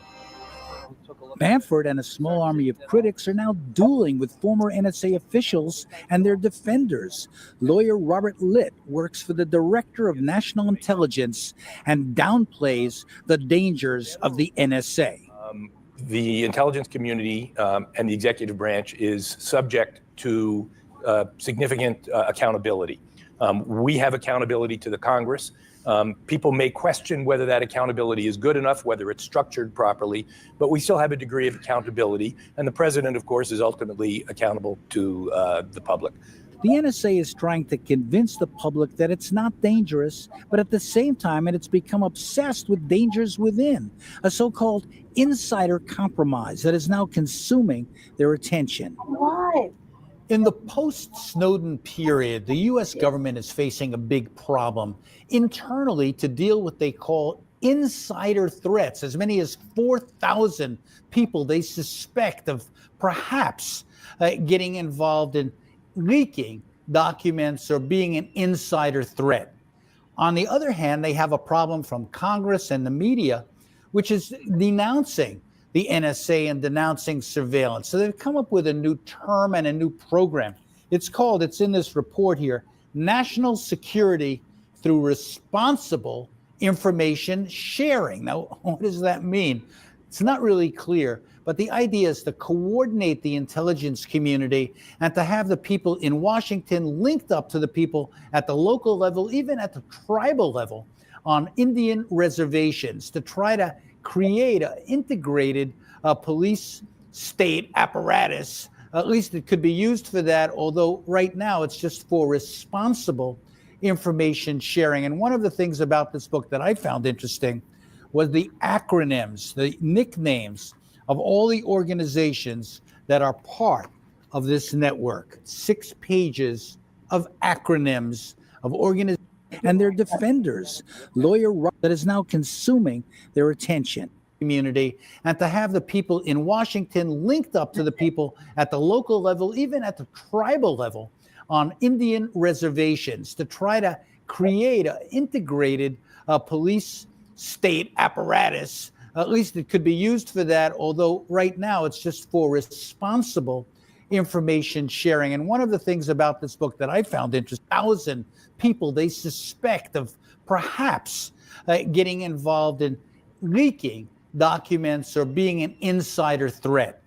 On the other hand, they have a problem from Congress and the media, which is denouncing the NSA and denouncing surveillance. So they've come up with a new term and a new program. It's in this report here, National Security Through Responsible Information Sharing. Now, what does that mean?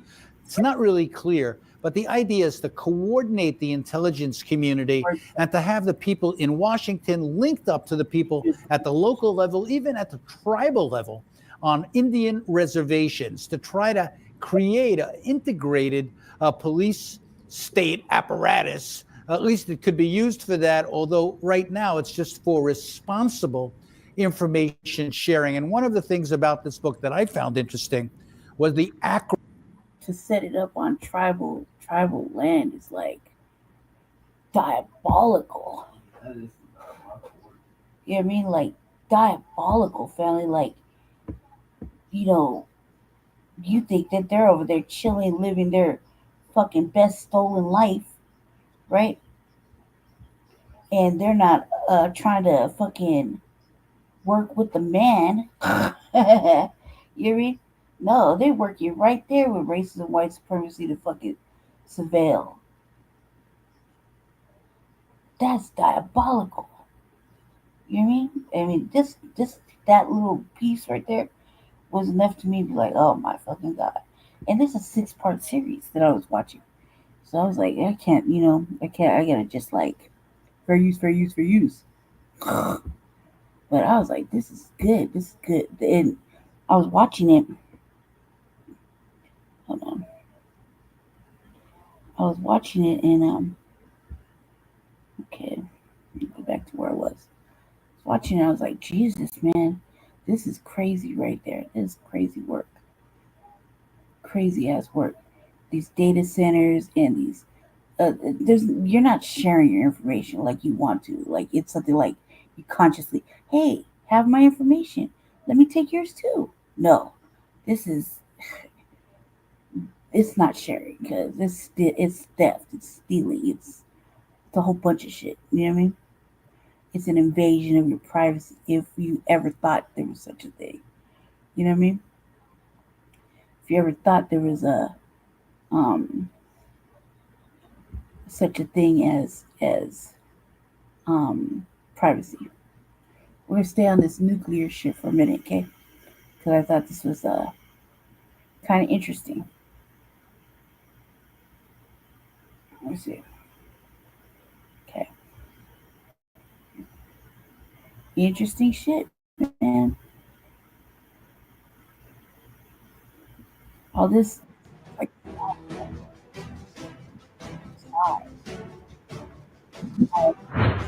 a swarm of jellyfish, yes, jellyfish, has brought one of France's largest nuclear power plants to a grinding halt.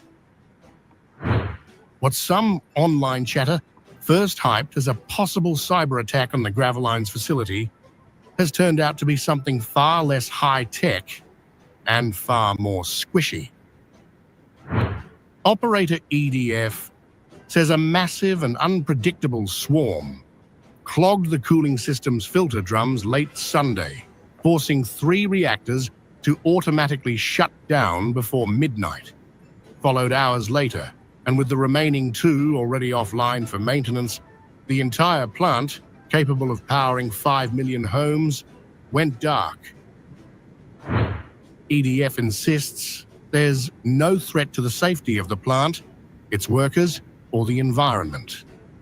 Sure, just the whole operation knocked out by marine blobs drifting in from the North Sea. Experts blame warming seas and invasive species.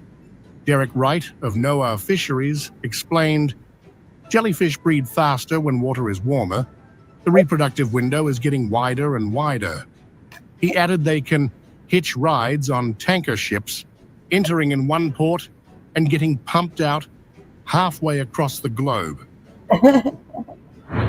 One prime suspect, the Asian moon jellyfish, an invasive species first spotted in the North Sea in 2020, notorious for shutting down nuclear plants in China, Japan, and India. Critics say nuclear power's clean energy label rarely mentions heat pollution or its ripple effects on marine life. As Wright put it, we don't think about the unintended consequences. So, not hackers, not hostile states, just gelatinous drifters, bringing France's nuclear pride to its knees. Nature, it seems, has the final laugh.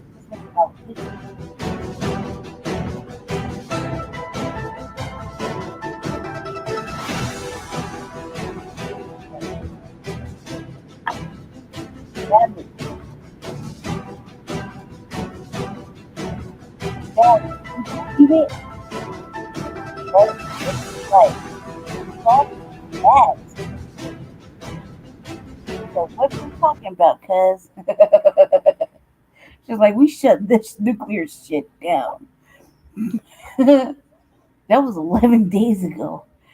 I was like, the human world, with all its technological marvels, is a fortress built against the unpredictable forces of nature. We construct towering power plants to fuel our cities, believing our engineering makes us masters of our environment.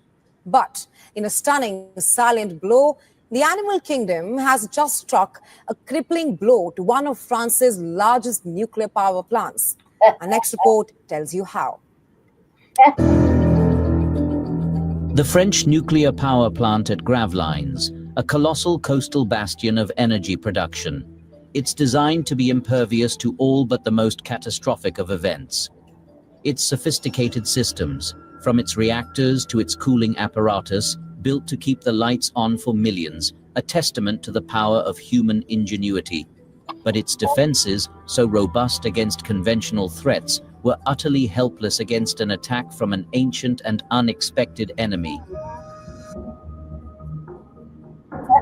a massive swarm of jellyfish, an army from the deep oceans, has clogged the plant's cooling water intake systems. The sheer weight and number of the creatures overwhelmed the filters, forcing an emergency shutdown of multiple reactors and bringing this industrial giant to its knees. There were 4 reactors out of the 6 at Graveline's nuclear plant that were in production that had to shut down, that had an emergency shutdown of the reactor because jellyfish got into the channel that allows the 3rd circuit to pump water into the North Sea. Au 3e circuit de pomper de l'eau dans la mer du Nord. This stunning incident is not an isolated event, but a potent symptom of a world in flux. The North Sea, like oceans across the globe, is now experiencing record-breaking warmth, creating an ideal, supercharged breeding ground for these swarms. This very same phenomenon is also responsible for a curious and unsettling new reality in Britain's waters. As the seas heat up, extraordinary new species are now making their homes around the UK, a migration driven by changing temperatures. The arrival of octopus and bluefin tuna, once exotic visitors, now serves as a stark reminder of the profound, often invisible consequences of a warming planet.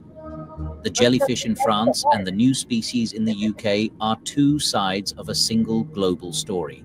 When the ocean strikes back, it does so in ways we can neither anticipate nor easily combat. I want to talk about the ocean striking back, because the ocean was like, fuck this nuclear plant. That's what that was about. This plant is going down quickly. You know what I mean? Quickly. With like fast and quick. You know what I mean?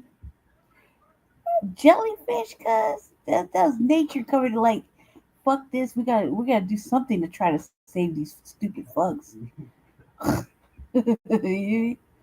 Putting this nuclear reactor. Let me get up in that pipeline. I was winning. So when you tell the consumer, give us your personal information and we'll take money from you. Shout out to and we won't give it to anybody without your consent. It's not real. It just means, maybe kind of depends on the day. Senator, I will say that our customers' data is their own. They have the right at all times to access that information. They can edit it. Well, sure they can, but you're about to sell it to who knows who. They can't control it. You said to Senator Moody that consumers have complete. I go front. I like when this dude right here, this white man, he be giving them the business, man. I don't know what it is, but his interrogation fucking call outs are like, they kind of amuse me. They amuse me. Right, but this is shout out to these fellas. It's 23andMe caught lying about your DNA privacy. I showed this on the RVA before about these DNA things. I also showed a 60-minute thing too about it, where they basically the incentive is you get to find out a little something because your little leaves will pop up or whatever. But it's not real. They're like, if a motherfucker could tell motherfucking Oprah that she's from the Zulu tribe and he was lying, she knew he was lying, and she just went on with that, and she's not. And like, then it's a fucking fraudulent thing, right? And it gives motherfuckers like me and everybody and their mother like a major pause to why I wouldn't, drop that $65. Plus, I'm like, dude, I think that the government has had my DNA for long. It's everywhere. I just can't fathom paying for something that I get, like my own demise, which is what we've been essentially doing. You know what I mean? I don't give a fuck. Like, as far as I'm concerned, I'm the last of the Mohicans. You know what I mean? So, who am I gonna ask, right? Like, come on, I wouldn't even pull up my fucking villain if I wanted it to. So, like, yeah, it's a whole bunch of bullshit. But I like this dude, and I kind of like that he's gonna put this fool on blast. But shout out to these brothers too for doing the work of trying to get this information out to us. Complete control of their data. Complete. How can they have complete control if you're about to sell it without their consent? All right, welcome back to another video of Overreacting. No book of, but I go by the name of Eli. As always, we got Jew with us. What it do? It's your boy Jew, and we out here overreacting for you. More content, more clips. Make sure you like, subscribe to this bitch. That was clean. I'm not gonna hold you. Yeah, listen, that could be a commercial. We gotta do that. I gotta remember it. Yeah, listen, man. Before we get into this next video, make sure y'all like and subscribe to this channel, man. We got new content here every single day. This next video was sent over to us by you guys, and it's something I've been keeping my eye on. It deals with 23andMe.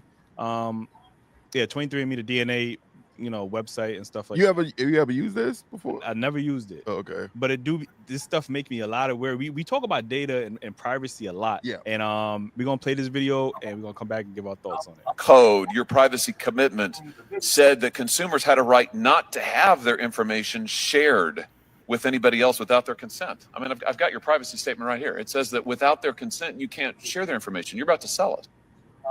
Senator, that consent is, essentially for, not real. Not share for research purposes, and we are not selling it for research purposes. So when you tell the consumer, give us your personal information and we'll take money from you, and we won't give it to anybody without your consent, it's not real. It just means, maybe kind of depends on the day. Senator, I will say that our customers' data is their own. They have the right at all times to access that information. They can edit it. Well, sure they can, but you're about to sell it to who knows who. They can't control it. You said to Senator Moody that consumers have complete control of their data. Complete. How can they have complete control if you're about to sell it without their consent? Senator, they can delete that data anytime up until the sale and after. Oh, okay. They can delete the data. And when you delete it, it's deleted. It's gone forever. All the genetic data is deleted forever. And yes. Really? Because that's not what your privacy statement says in the fine print. Let's read it. I had to do a police report. What your statement says is, we retain personal receipts, information for as long as necessary to provide the services and fill the transactions you've requested, to comply with our legal obligations, resolve disputes, enforce agreements, etc., etc. And then it goes on, 23andMe and or our contracted genotyping laboratory will retain your genetic information even if you choose to delete your account. Senator, 23andMe, it does not retain any genetic information regarding the consumer once they delete their account. We do. It says right here that you will retain genetic information, including date of birth and sex, even if you choose to delete your account. This reminds me of like when your girl catch you cheating and then she got the receipts and you just like, nah, that's not even what I said for real. And but you literally said that you wanted that. That's what he brung the receipts and dude is so stuck, man. Privacy policy. I'm just quoting from it. Senator, to the best of my knowledge, we do not maintain any genetic information. It says even if you choose to delete your account, we will retain your genetic information, date of birth and sex, even if you choose to delete your account. There is some information that we do retain, but not related to the genetic information. Right. But that, such as name, email address, and other. So even if you delete the account, you retain their name, you retain their email address, you retain their date of birth, you retain their sex, and you retain their genetic information, even if they choose to delete your account. So in other words, don't talk to your suit behind you. Talk to me. He's not testifying. You are. Take off your headphones and pay attention. Even stay with your analogy, bro. You looking at your man for some help. Yeah, I was with Eli. Don't go to that nigga. Don't look at him, man. We laughing about this, but this is actually very serious. Just to give context on it, because maybe people are not familiar with everything that's going on with the 23andMe. But right now they're being sued, and they filed for bankruptcy. Because of a data breach that happened with them, where it's always a data breach. Somebody always, your data is not secure. I be trying to tell people, my data included. But so the people was able to hack into their systems and get access to everybody. Not only there's one thing with data when data breachers they get your information, they get your credit card and your address, your email. These people got all of that plus your DNA, your genetics, like your DNA, like that, they got that too. Like, you get what I'm saying? The motherfuckers gonna make a clone of you at this point. Like, that's what this hearing is more or less about. Because they warn their customers that, you know, that they had to file for bankruptcy, but that if you delete, you know, if you delete your data, apparently that everything will also be deleted, so hackers will have access to your data, which the senator has brought to the state. Like, no, even if they delete the information, y'all still got, you know, access to all of the information. And this goes to, and this is not just with 23andMe. This goes with everything online, like all your social media. Even if you delete your Instagram, they keep all of that, all of the record from every conversation, every DM, every like, every comment. All of that is stuck on their servers. Dating apps is the same thing. No matter how, if you delete your account or not, they still retain. You think they're gonna give up your, first of all, you think they're gonna delete your information? That's more important than gold right now. Like, data is more important than gold. You think they really gonna fucking delete your shit? No, they're selling this shit to the highest bidder. We don't realize it. So that's another thing. But what's your thoughts on this? Not only selling it to the high bidder, they're selling it to a chain, they're selling it to another chain, they're selling it to another chain, that where it can't be followed. You know, you ever get these fucking these things where they send you even when you apply to get on Instagram or whatever the case may be, and they send you 50 pages to just agree. Let me know if I'm the only jackass that just click agree and never read any of it. You know, it's just so much. And like, they do it on purpose because they know you're not going to read a fucking 100 pages of a fucking terms and conditions. Like, they just want you to push yes. Like, that's it. Like, you ever hear the commercial? They're like, hey, try this. It's good for you. Real quick. And then they do the real fast. Yeah, you're about to die after you eat this medicine and then you die. You know, like, mad quick. Why the dude smile? Yo, bro, this is pretty much what it is. We are signing up for things that we're signing our lives away. And when you look at, like, and not to just say him, he's being held accountable, right? Which I do appreciate that. And he clearly is looking like a dude that got caught cheating, like you said. Yo, bro, he like. It says, even if you choose to delete your account, we will retain your genetic information, date of birth and sex, even if you choose to delete your account. There is some information that we do retain, such as, but not related to the genetic information. Right. But that, you know, such as name, email address, and other. So even if you delete the account, you retain their name, you retain their email address, you retain their date of birth, you retain their sex, and you retain their genetic information, even if they choose to delete your account. So in other words, don't talk to your suit behind you. Talk to me. He's not testifying. You are. Even stay with your analogy, bro. You looking at your man for some help. Yeah, I was with Eli. Don't go to that nigga. Don't look at him, man. We laughing about this, but this is actually very serious. You know, just to give context on it, because maybe people are not familiar with everything that's everyday shit. Again, man, let us know your thoughts in the comments. He called him red-handed. There ain't really nothing we could say. Like, you get him. But what's your whole thoughts on, you know, these companies keeping? They've been doing that, man. They've been doing that for fucking years. Like, this is nothing new.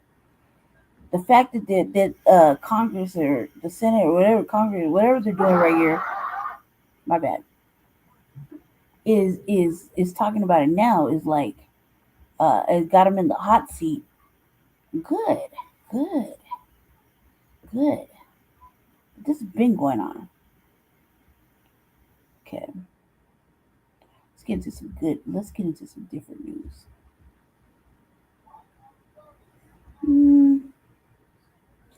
Let's get into some different news real quick.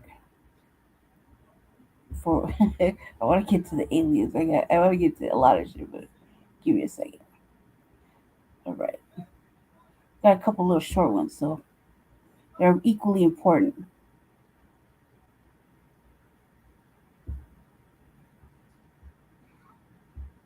For more than 40 years, we've been sold a myth that America's rich and powerful were under siege, overtaxed, overregulated, carrying the weight of the economy on their shoulders.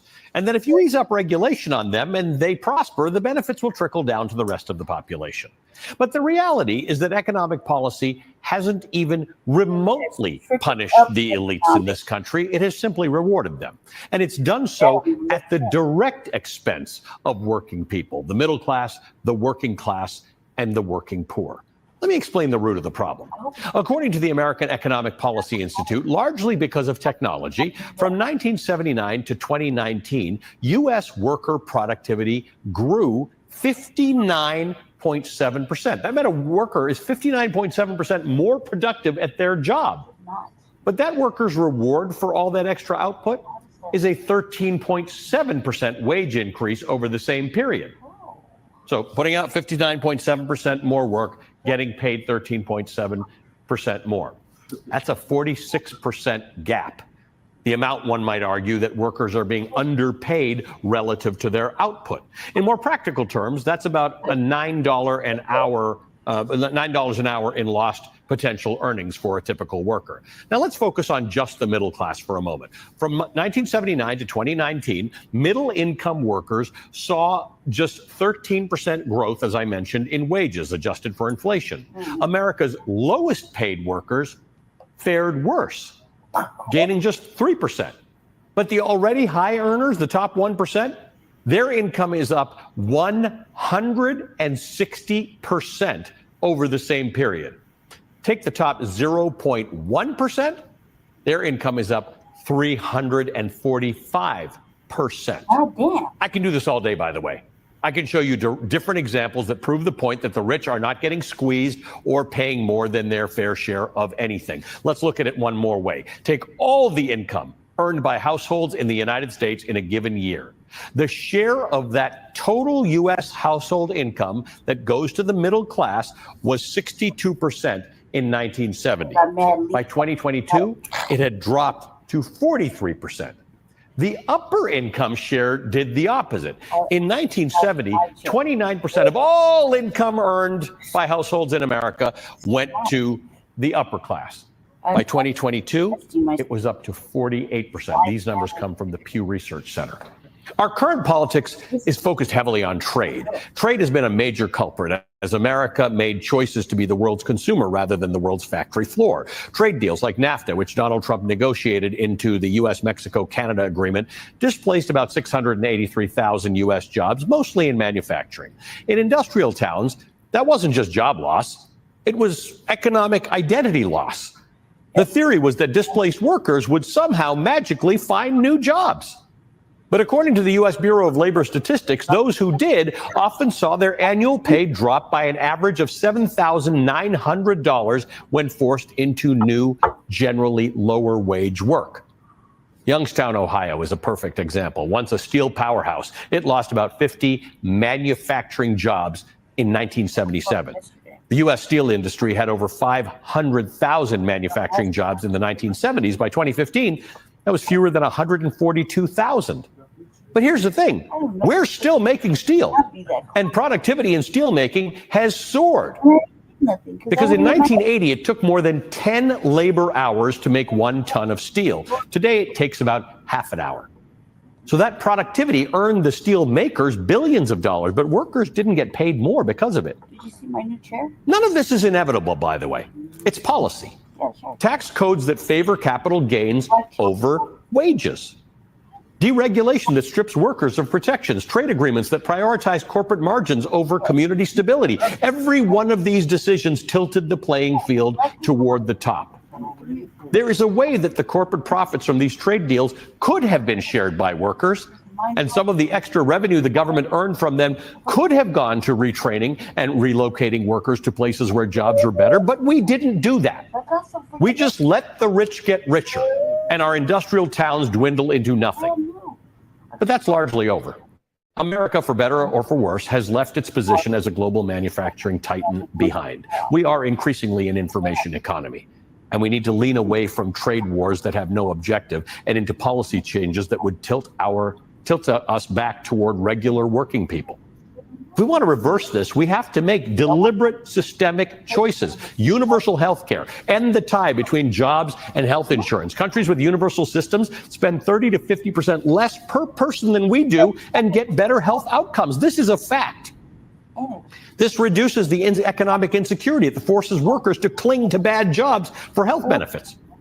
Universal and subsidized childcare. Affordable childcare would free millions, especially women, to fully participate in the workforce.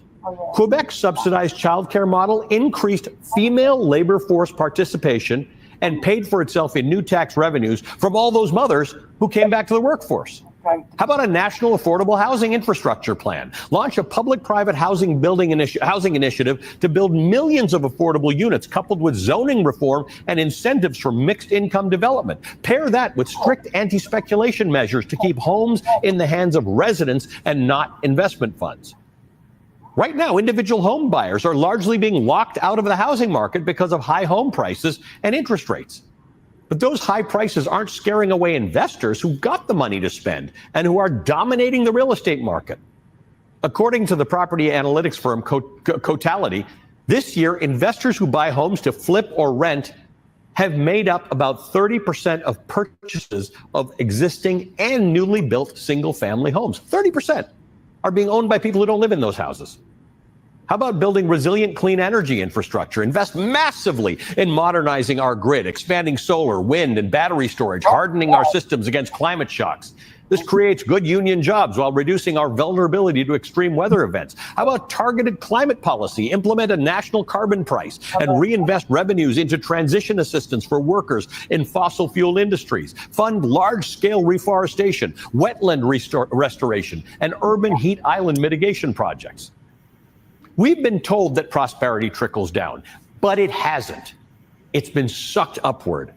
And while the top 1% have thrived, everyone else has been told to work harder, retrain, go somewhere with better opportunities, wait your turn. An economy that works for everyone is not a fantasy, it's a choice. We've just been making the wrong one. These policies are not radical. They are a return to the basic American ideal. If you work hard, you should share fairly in the prosperity that you helped to create. It is time for us to choose better.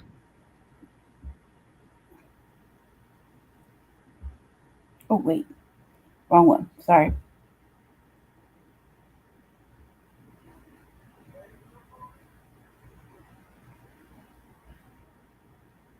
This is good. I was like, ooh. Today, one of Mayor Eric Adams' closest allies and former top advisor Ingrid Lewis-Martin is facing new bribery conspiracy charges. She's accused of steering city contracts, including for asylum seeker shelters, fast-tracking permits, influencing... Wait. Back that track up, family. Rewind that beautiful bean footage. Right? Check it out. I said on the RVA just a few, like maybe 2 episodes back, I said when they was over there talking about motherfuckers were at the DMV slanging fucking licenses and CDLs and shit for money, like stacks under the table, right at the DMV, and it was in Florida. I was like, shit, bet that's probably in every fucking DMV from here to God knows where in the United States. There were motherfuckers capitalizing on the fucking mass migration that we had in these predominant years, right? And they were capitalizing. I mean, you had regular motherfuckers doing it, right? Not to mention these motherfuckers, these aliens that came in. I'm just talking about this wave from like 22 to 20 or 23 to 25, right? When were they coming? 23 to 25? Jesse. The migration that I'm talking about was 22 to 23 to 25, right? Yeah, 21 to 25. Okay, 21 to 25. That's all. That's the only one. That's the only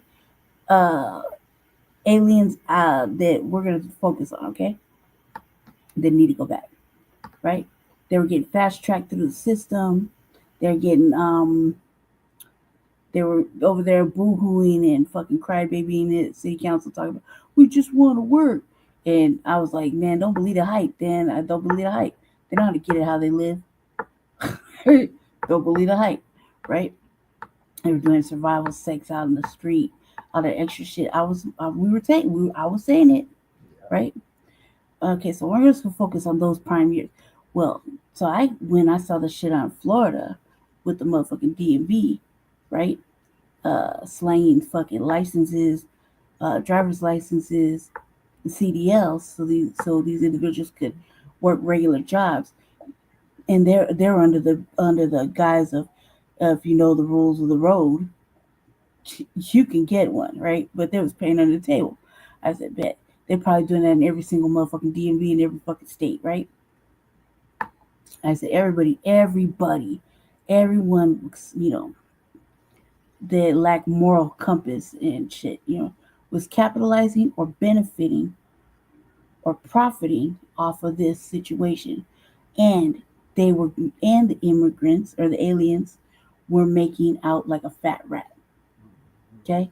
So you have these individuals capitalizing off the situation, right? Slanging whatever so they can, you know, get that alien money, right? All well, going ahead and saying, oh, well, we just want to help them, we'll do, right? And keeping that perpetual fucking bullshit going, right? All while these aliens were over there reaping the motherfucking reward. And who got fucked? Who was getting fucked? Black people, or Black American, foundational Black Americans. Okay? So now I'm like watching this and I'm like, ooh. Literally, I was like this. The Department of Transportation and speeding up development contracts. Hold on, let me rewind this beautiful bean footage. And former top advisor Ingrid Lewis Martin is facing new bribery conspiracy charges. She's accused of steering city contracts, including for asylum seeker shelters, fast-tracking permits, influencing the Department of Transportation, and speeding up development contracts in exchange for favors. Alice Gaynor was in the courtroom as she and several other associates faced a judge today. Alice? Well, you may remember back in December, Ingrid Lewis Martin was charged for an alleged bribery conspiracy that totaled more than $100,000. Well, now she's additionally being accused of netting more than $75,000 in alleged bribes and other benefits. Lewis Martin and more than a handful of co-defendants were arraigned this morning on the charges after 4 new indictments were unsealed. Ingrid Lewis Martin, followed by her son and other co-defendants, entered the courtroom in handcuffs. During their arraignments, all entered pleas of not guilty. It's alleged that from 2022 to 2024, when Lewis Martin was chief advisor to Mayor Eric Adams, she used her influence to engage in a series of bribery schemes. Lewis Martin is accused of directing the city to secure lease agreements for asylum seeker shelters to developer Tianji Lee's preferred property owners. As part of that agreement, Lee would allegedly receive 10% from the contract. Lewis Martin allegedly called Jesse Hamilton, the deputy commissioner for real estate services, and said, quote, "I need those done, whatever site TJ wants. I need him to get them because that's our expletive people." At one point, Lee allegedly wired $50,000 to Lewis Martin from the contract. Lewis Martin allegedly called Jesse Hamilton, the deputy commissioner for real estate services, and said, quote, "I need those done, whatever site TJ wants. I need him to get them because that's our expletive people." At one point, Lee allegedly wired $50,000 to Lewis Martin's son, Glenn Martin's business account. She also allegedly helped expedite approvals by the FDNY and Department of Buildings for Lee's karaoke club in Queens. Lewis Martin is also accused of interfering with the DOT's plan to redesign and install protected bike lanes on McGinnis Boulevard in Brooklyn because it was a road used by the company Broadway Stages. Its owners, Gina Argento and Anthony Argento, allegedly conspired with Lewis Martin to change the plan. Lewis Martin allegedly texted Gina Argento, "They can kiss my expletive," in response to a community-led campaign flyer about making the roadway safe.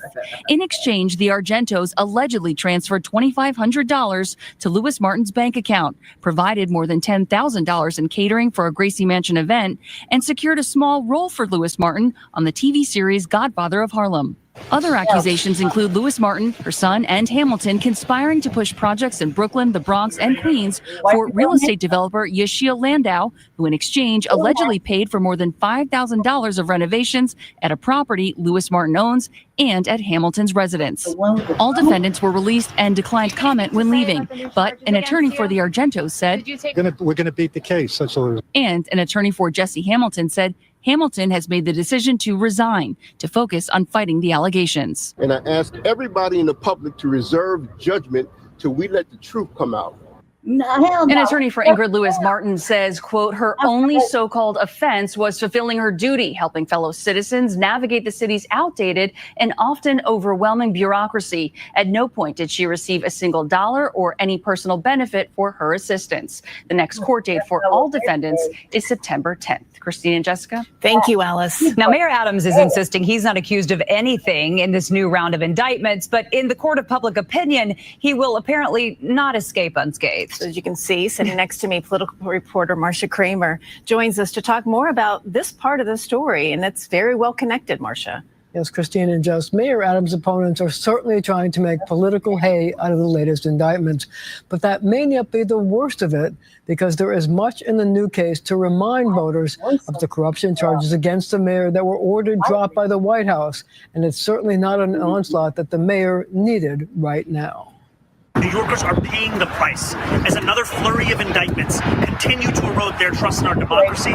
Our city deserves to have a mayor who spends time with their constituents, not stuck in courtrooms. There seems to be this never-ending series of government corruption. It's sad, it's embarrassing, it's depressing, and then you wonder why people don't believe in government. What it says about Eric Adams is he surrounds himself with cronies who are corrupt. People say, why are you bringing them back? Oh, they're friends. Yeah, friends who like to put their beak in the trough. They're hopelessly corrupt. It's no surprise that the people who want to replace Eric Adams smell new blood and are on the attack. But for many, the indictment of Ingrid Lewis Martin, one of the mayor's closest advisors, reminds them of the mayor's past legal problems and is like deja vu all over again. Consider this. One of the charges against Lewis Martin is that she allegedly helped fast-track getting the Department of Buildings and the fire department to approve permits for the opening of a Queens karaoke bar owned by a developer who reportedly wired money to her son. Before the White House interceded, Adams was charged with pressuring the fire department to allow the Turkish embassy to open despite safety concerns in exchange for luxury travel. Political experts say the timing of this indictment couldn't be worse for a mayor trying to stay in office. In the court of public opinion, this is disastrous. And quite frankly, it's almost as if the mayor is trying to go into a new career after this, writing the next trilogy for The Godfather, 4, 5, and 6. You have a constant drumbeat, and this is not something that a campaign can sustain at all. And the mayor, don't forget, is way down in the polls to begin with and going down. The campaign spokesman insists that Adams has done nothing wrong, quote, and his focus remains on serving the 8.5 million New Yorkers by making our city safer and more affordable every day. And to show he's still on the job, the Adams administration sent a letter today to an immigration judge supporting a bail hearing for a 20-year-old high school student who was detained by ICE agents while attending a routine court hearing. But when do those voices grow so loud that he can't ignore it anymore? Well, That's the big question. I think, and also you're going to ask whether, his contributions fall and his polls fall. Absolutely. Marcia Kramer, thank you. She was one of Mayor Adams' closest advisors. But tonight, Ingrid Lewis Martin faces new corruption charges, accused of netting $75,000 in alleged bribes. Alice Gaynor was there as she and several others faced a judge. All defendants entered in handcuffs, pleaded not guilty to the charges, then left without commenting, letting their attorneys do the talking for them. We're gonna beat the case. And I ask everybody in the public to reserve judgment till we let the truth come out. 4 indictments were unsealed Thursday, alleging that from 2022 to 2024, when Ingrid Lewis Martin was chief advisor to Mayor Eric Adams, she used her influence to engage in a series of bribery schemes, allegedly directing the city to secure lease agreements for asylum seeker shelters to developer Tianji Lee's preferred property owners, calling Jesse Hamilton, the deputy commissioner for real estate services, allegedly telling him, quote, "I need those done. Whatever site TJ wants, I need him to get them because that's our expletive people. Lee allegedly gave her son money. Lewis Martin is also accused of interfering with the DOT's plan to redesign and install protected bike lanes on McGinnis Boulevard in Brooklyn because it was a road used by the company Broadway Stages. Its owners, Gina Argento and Anthony Argento, allegedly conspired with Lewis Martin to change the plan, allegedly paying her and getting her a role on a TV show. Other accusations include Lewis Martin, her son, and Hamilton conspiring to push projects in Brooklyn, the Bronx, and Queens for real estate developer Yeshiel Landau, who in exchange allegedly paid for renovations at a property Lewis Martin owns and at Hamilton's residence. An attorney for Ingrid Lewis Martin says, quote, her only so-called offense was fulfilling her duty, helping fellow citizens navigate the city's outdated and often overwhelming bureaucracy. At no point did she receive a single dollar or any personal benefit for her assistance. The next court date for all defendants is September 10th. By Thursday afternoon, an attorney for Jesse Hamilton said he had resigned his position to focus on fighting the allegations. Alice Gaynor, CBS News, New York. Let's talk about the political fallout now. So Marsha Kramer is here with me. So the mayor not charged, not mentioned in any of these. Oh my God. My lady's phone. What's going on? Oh my God. Shit, this stupid ass text now. Shit, this damn app I'm using is all fucked up. Hold on, Belly. Hold on. Jesse got me distracted. I don't have service. I'm using the text now. Chopping it up. Hold on a second. No, her phone is on Cricket. A couple little stuff. California, guys.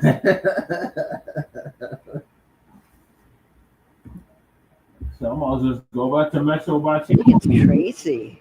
I didn't even know the plague was still something that was going on. For both visitors and residents of South Lake Tahoe, it's shocking to hear about a case of the bubonic plague. That's what's very news to me, and that's scary. But the cases are rare, but they do occur. Heather Orchard, the nursing manager for El Dorado County Public Health, says plague bacteria are commonly found in higher elevation areas. It's carried by rodents and often transmitted by fleas. So this person was camping in an area in South Lake Tahoe and was bitten, likely by a flea. That person is now getting medical treatment and recovering at home. A lot of the symptoms are very common: nausea, vomiting, muscle aches, a bite that they may have noticed. While these cases can be serious, they are curable. It's treated with antibiotics and early identification. The last human case of plague in El Dorado County was in 2020, but officials are routinely tracking it. So far this year, 4 rodents have tested positive in the Tahoe Basin. We should have something letting people know that, hey, be careful, wear something. We should make some aware to people. Still, there are a lot of questions from people who frequent the area. Is this the only place it's been happening? About a disease they first read about in their history books and the latest person to test positive. We thank you for watching, and remember, stay updated on breaking news and top stories on the NBC News app or watch live on our YouTube channel. Oh God. When I heard this shit, I was like,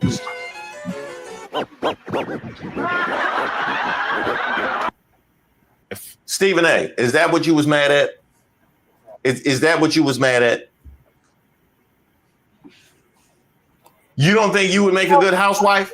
Ain't you the same one who parades around in front of Cowboys fans like this? Hey, get your numbers up. You don't think that's how they enter those reunions?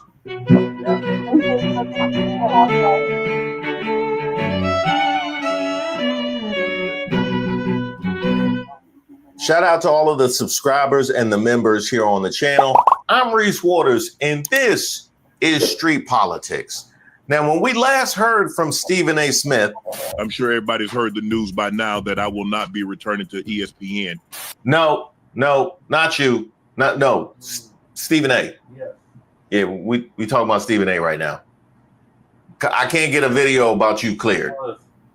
When we last heard from Stephen A. Smith, he was leaving the door open for a run to the White House.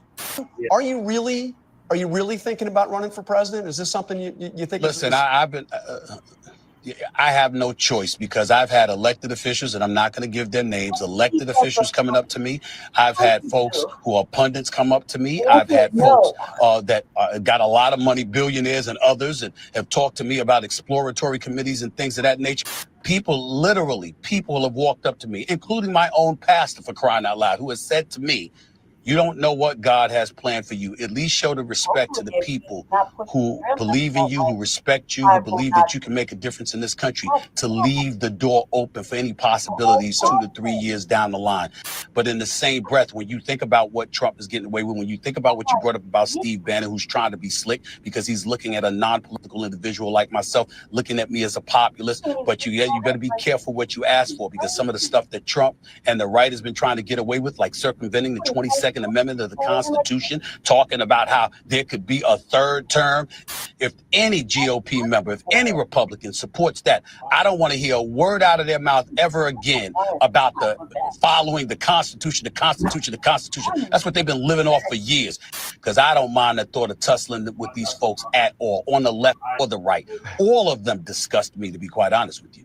And if there's anything that Stephen A's learned from Trump, there is no run to the White House complete without attacking the former occupants of the White House. So imagine my reaction when I saw this.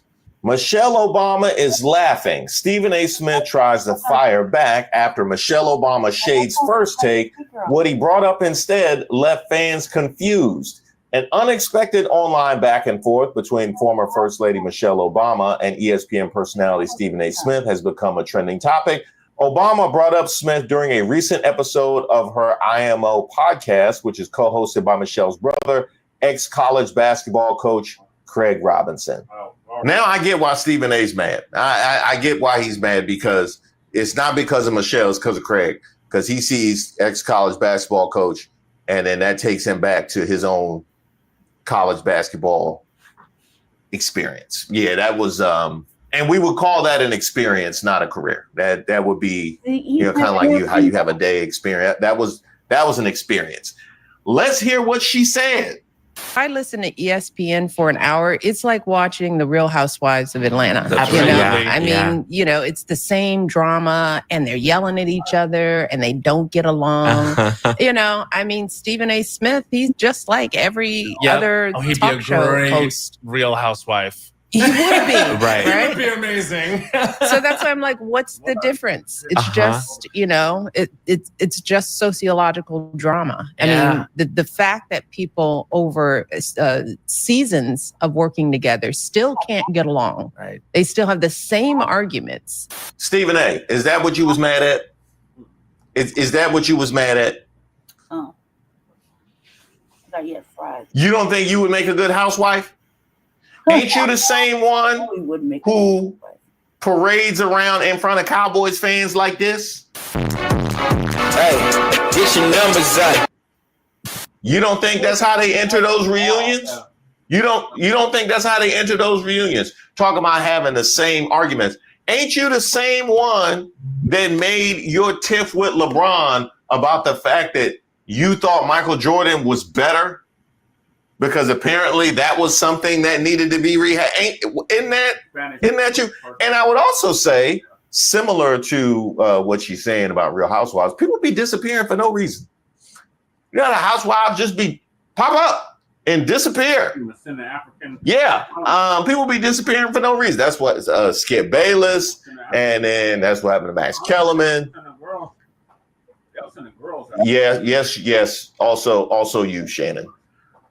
Well, if you're going to include Shannon Sharp, then technically that would make it Bad Girls Club. When Frontline Black News starts, I'm going to be just as disruptive. Get out. Call the police. Call who y'all want to call. Because this is what's going to go on all mother day. Come on now. Wake up. Now, when it comes to drama and getting out of the realm of basketball and analysis, aren't you the same one that said that you would have swung on LeBron? Didn't that happen just this past season? That man put his hands on me, I would have immediately swung on him. immediately. Had LeBron out here posting video clips of you boxing. Yeah, make it more free. Yeah, push.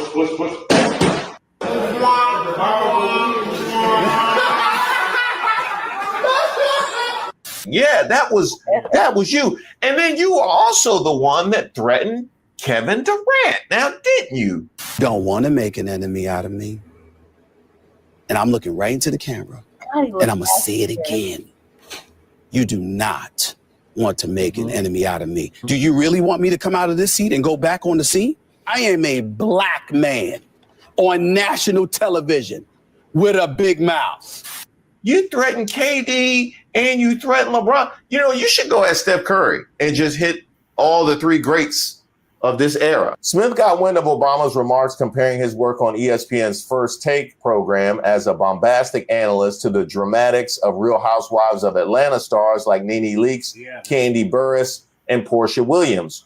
On August 2nd, Smith took time on the Stephen A. Smith Show to address what Obama had to say about him on her podcast. The New York City native's response took a more political turn by bringing up former Vice President Kamala Harris's losing campaign in the 2024 presidential election.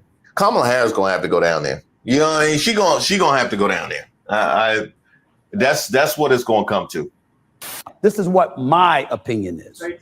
Don't tell me that the extreme left, with the cancer culture, with people getting in trouble for saying the wrong pronoun, with men transitioning to women, playing in women's sports, had nothing to do with it. Okay. I won't tell you that it had nothing to do with it. It definitely had something to do with it because of disingenuous media members like you consistently talking about incidents that affect almost nobody. Who are these mythical, magical people getting canceled for not using the right pronouns? Meanwhile, Trump just celebrated a show actually being canceled last week. What are we talking about? Go fuck yourself!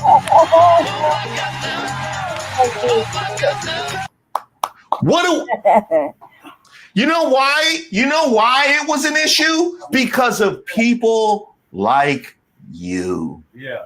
In the end, After you had tens of millions of Americans saying enough of this shit. Donald Trump might be crazy in their eyes, but at least his crazy my friends returns us to a level of normalcy we're accustomed to. So let's see exactly what normalcy looks like, shall we? Let's look at what normalcy looks like. The politicization of the Justice Department, replacing career officials in the government with loyalists to Trump. I know it's tough doing what's hard, but we could use more men like you in a distraction. Whoa! What the f? Your Botox, Miss Nom? Oh yeah, fix me up. And if you question that, Caroline Leavitt will say herself exactly who all those people work for. We talked about investigations into President Biden, members of the January 6th committee, journalists, and Obama himself. How about that? You have a crackdown on civil liberties as well as human rights, while the U.S. was added to the CIVIC U.S.'s Global Human Rights Watch List in mid-2025. And you know why? Militarized police response to protests, surveillance and arrests of journalists and activists, and defunding of public media and cultural institutions. Ah, yes. The normalcy of an ICE raid at Home Depot. How about that? The normalcy of empty farms and crops just rotting on the vine because people are afraid to go to work.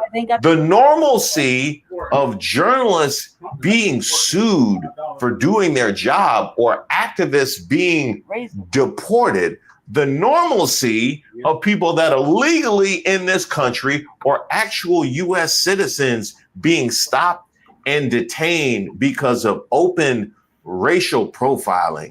Ah, yes. Feels so good to to see that normalcy again. The normalcy of Sesame Street being threatened and the closing of the Corporation for Public Broadcasting. Ah, yes. That is normal, huh? That is pretty normal. How about the normalcy of some 30,000 federal workers being removed under loyalty reviews or performance cuts, or the normalcy of unelected bureaucrats like Elon Musk having access to our private information while programs like Medicaid or threatened USAID shut down? How about the normalcy of the Smithsonian having to remove specific exhibits that he himself happens to disagree with, or the censorship at the Kennedy Center? Ah, yes, we can't even be distracted anymore. How about the normalcy of not being able to trust the information that's coming from our government anymore? I believe he just fired the guy who was in charge of labor statistics because the job numbers hurt his feelings. The NASDAQ down about 200 going. 73,000 jobs. 73,000 jobs created in the month of July. Number just coming out. And that's total. 4.2% is the unemployment rate, right in line with expectations. Here are the numbers. For the month of July, jobs came in at 73,000. That was lower than the expectation, which called for 110,000 jobs. The unemployment rate right in step with expectations at 4.2%. Steve Moore, your reaction.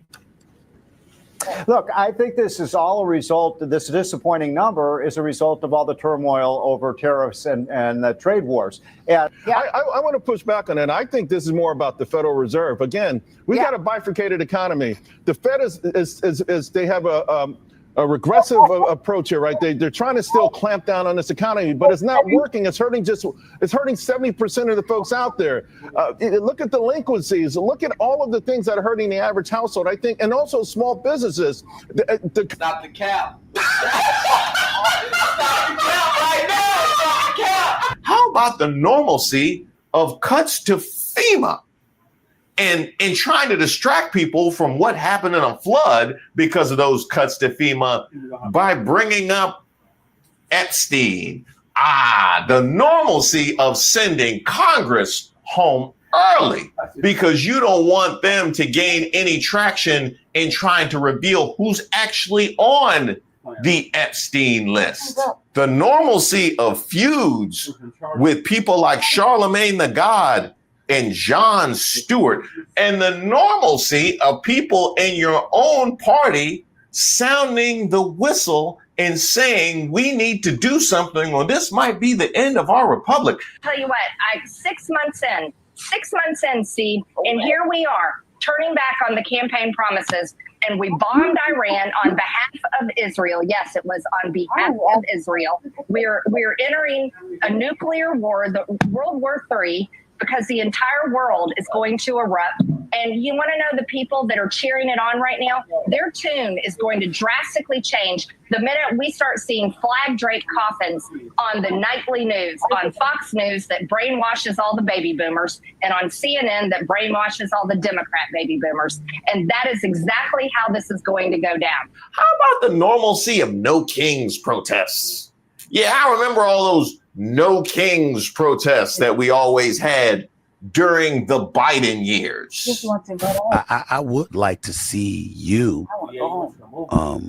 Madam First Lady, Mrs. Michelle Obama, I would like to see you have some people on your podcast with dissenting opinions, dare I say. That would be nice. So they could have an opportunity to clap back if you say something. Just would be nice, you know. I mean, I'm just saying. Oh, okay. I mean, is that why you go on Fox News all the time? That would make sense. That was why you go. But then again, that's because of your friend. Yeah, because of your friend Sean Hannity. Yeah. Everyone that interviews me, they want to know, why are you friends with Stephen A. Smith? And I go to bat for you, and I spend hours defending you.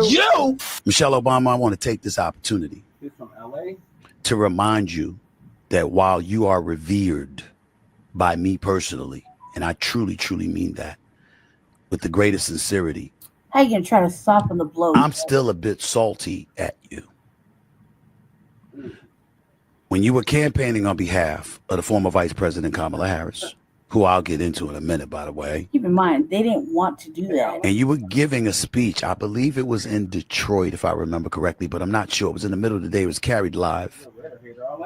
You said a vote for Trump was a vote against you and a vote against y'all as women. Oh, yeah. We remember. She killed it on the campaign trail. So please, please do not hand our fates over to the likes of Trump, who knows nothing about us, who has shown deep contempt for us. Now, I don't know, like, I'm hearing it differently. I don't even want to give her that kind of grace. I don't know if she was definitely talking about women. But, you know, I thought she was talking, I mean, she could be talking about anything, really, because it's really ambiguous, really broadly. So you don't know if she's talking about women. You don't know what she can say to us. But you know, this isn't Michelle Obama like FBA? Yeah. So she could just be talking about black people. It's kind of really like when you just hear this little piece, it's kind of like interpretive, right? But just hear how she's talking. Because a vote for him is a vote against us, against our health, against our worth. I want to state for the record, I took major offense to that. She could have been talking about anything like that. Doesn't necessarily mean health or women or anything. Because, you know, I don't know. We major. Black men don't just love our black women. We revere y'all. Major. You've practically raised most of us. Think about the most hardcore individual you can find who is a black man from the streets of America. If there is one person who can walk up to him and slap him silly and get away with it, it's his mama or his grandma. Okay. Let me ask you this, Stephen A. Have you seen the Manosphere recently? Huh? Have you taken a look at Red Pill YouTube recently? Because it's pretty integrated. It's pretty integrated. Yeah. If you can hate women, they will love you over there regardless of your race. That is something that we absolutely know. So, given the fact that you have that very real contingent of black folks, then why would you feel the need to holler as such a hit dog when she said a vote for them is a vote against us, when you know that contingency exists? See? That's what I was saying. It's who we are. And to say what you said back then, I think to this day is the only thing that I didn't like that you said. I didn't appreciate it. Because there's so many things that go into deciding where your vote is going to go. For some people, it's all about the economy. The economy. Well, with the economy.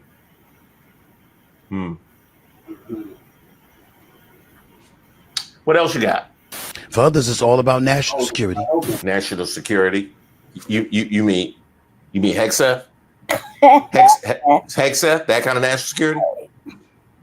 He had a damn near $1 billion wedding. Right.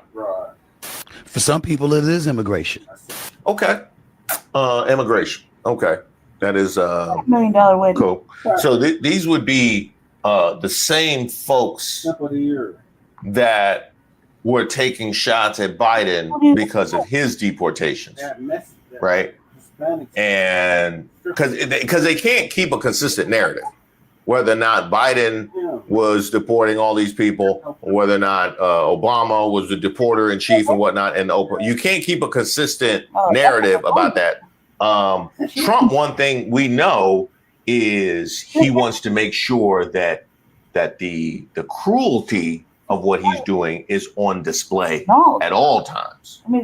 So I don't know if it's about the efficiency, but the cruelty is there. So I don't think you should say immigration. You should just say cruelty. For some people, it's safety in the streets of America. Safety in the streets of America. Oh, so you mean like the statistics, the information that was put out all last year, the FBI statistics talking about how much safer American cities were that Trump refused to acknowledge.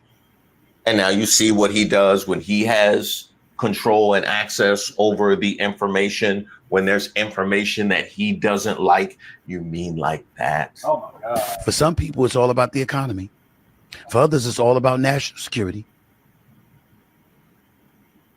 For some people, it is immigration. For some people, it's safety in the streets of America. Long before they think about pro-choice or pro-life. Okay. So your point is about specifically reproductive rights and how that was not at the forefront of people's minds, because that's all of the blinders that you want to put on in order to make that point. But they're all things that we could have predicted before he took office, because that's how he's been moving this entire time. So if you, in fact, wanted to make a legitimate argument that you didn't want to vote for Kamala Harris because of the litany of reasons that you just articulated, there's only one way in which that is not a vote against women. And that's because it's a vote against minorities. That's it. That's all you got. I'm talking about men. There's a reason why Trump got about 57% and Kamala Harris ended up with 42, even though Biden had won the young male vote 4 years earlier. Because life changes and other issues become more pertinent to people. Oh, yeah, I know. That's why we get a FAFO video every day now. Yeah. What was that? That was more pertinent? Oh, let me show you how that's on fire. Yeah, I know. And it was definitely, a great credit. I can totally understand why Trump would handpick you to run for the nomination, because you did your work. You definitely did your work. Stephen A. Smith may run for president, as you know. Do you have any advice for Stephen A. If he launches the run? No, Stephen A. He's a good guy. He's a smart guy. I love watching him. He's got great entertainment skills, which is very important.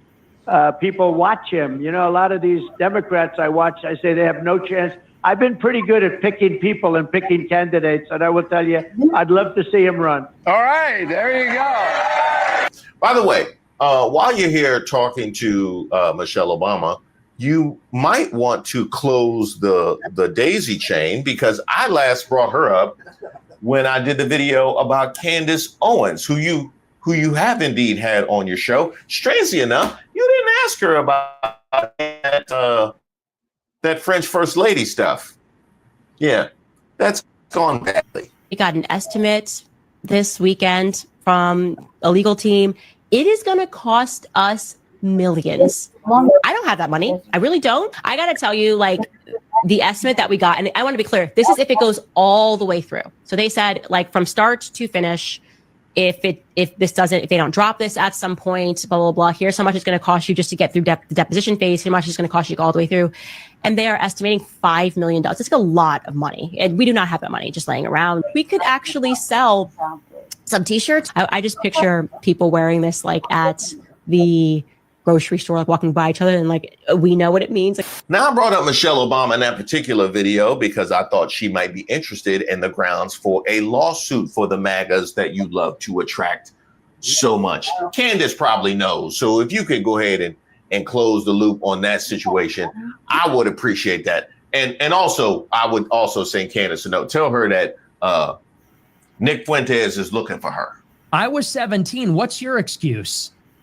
You know, you got married later than me. You got red-pilled later than me.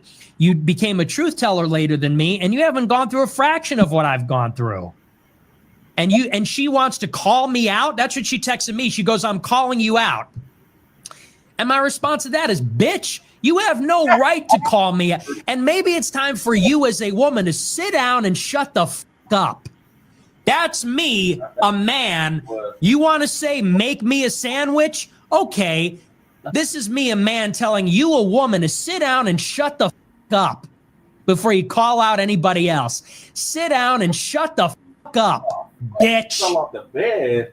I'm so sick of it. She's got her book, Make Me a Sandwich. That's the book cover. Her book cover is her sitting cross-legged. I'm going to sit. Her book is her sitting cross-legged, make him a sandwich. Oh my God. Okay. Okay. You want that, huh? All right. Well, hey, listen, Daddy's home. What the hell? Hey, a real man is home. I'm pulling up my sleeves. You want to call me out? Sit down and shut the f up, bitch. That's what a man has to say. And make me a sandwich and make it good. Why don't you observe the fact that while you had a contract at Daily Wire, Turning Point USA, InfoWars, book deals, and by the way, I kidnapped. Because you're a black woman, because you are a semi-articulate black woman, you're like Obama. She don't talk with that Negro dialect. She was a black woman who did the conservative grift, and she rode that tokenism doing fucking Blexit for 10 years, making millions of dollars, and then married into a wealthy family, and then discovered there's something going on with Israel after only everybody started to notice. Now you want to call me out, the OG? Black MAGA's down bad. And yes, that includes your beloved Byron Donalds. Byron Donalds, who's running for Florida governor, is the focus of concerns about vetting of him and those around him. The politician endorsed by Donald Trump for governor is facing questions over his longtime aide, an accused offender who's made racial comments about that kind of activity. Byron Donalds, a 3-term Republican congressman, was endorsed by Trump for the Florida gubernatorial race in February, making him a strong contender for a contest that doesn't take place until next year. But Daily Beast has learned there's concerns in Republican circles about Donald's long relationship with Larry Wilcoxon, who's been described as his right-hand man for more than a decade, and about the lack of vetting of Donald's candidacy in its entirety. The president did not properly vet him, a prominent Trump supporter said of Donald's, specifically noting his close relationship to Wilcoxon. Ooh, Trump didn't properly vet Donald's. Wow, Byron. Wow, that's worse than what Ron DeSantis said about you. He just said you was lazy. Now they in Trump circles talking about he don't really know Byron like that. You know what I mean? Because Byron, he from a different neighborhood. He be having all kind of people around. And, you know, we told Byron, you got to cut ties with those kind of people. They going to throw Wilcoxon out like they did Jazz in The Fresh Prince. The oboes will be coming next.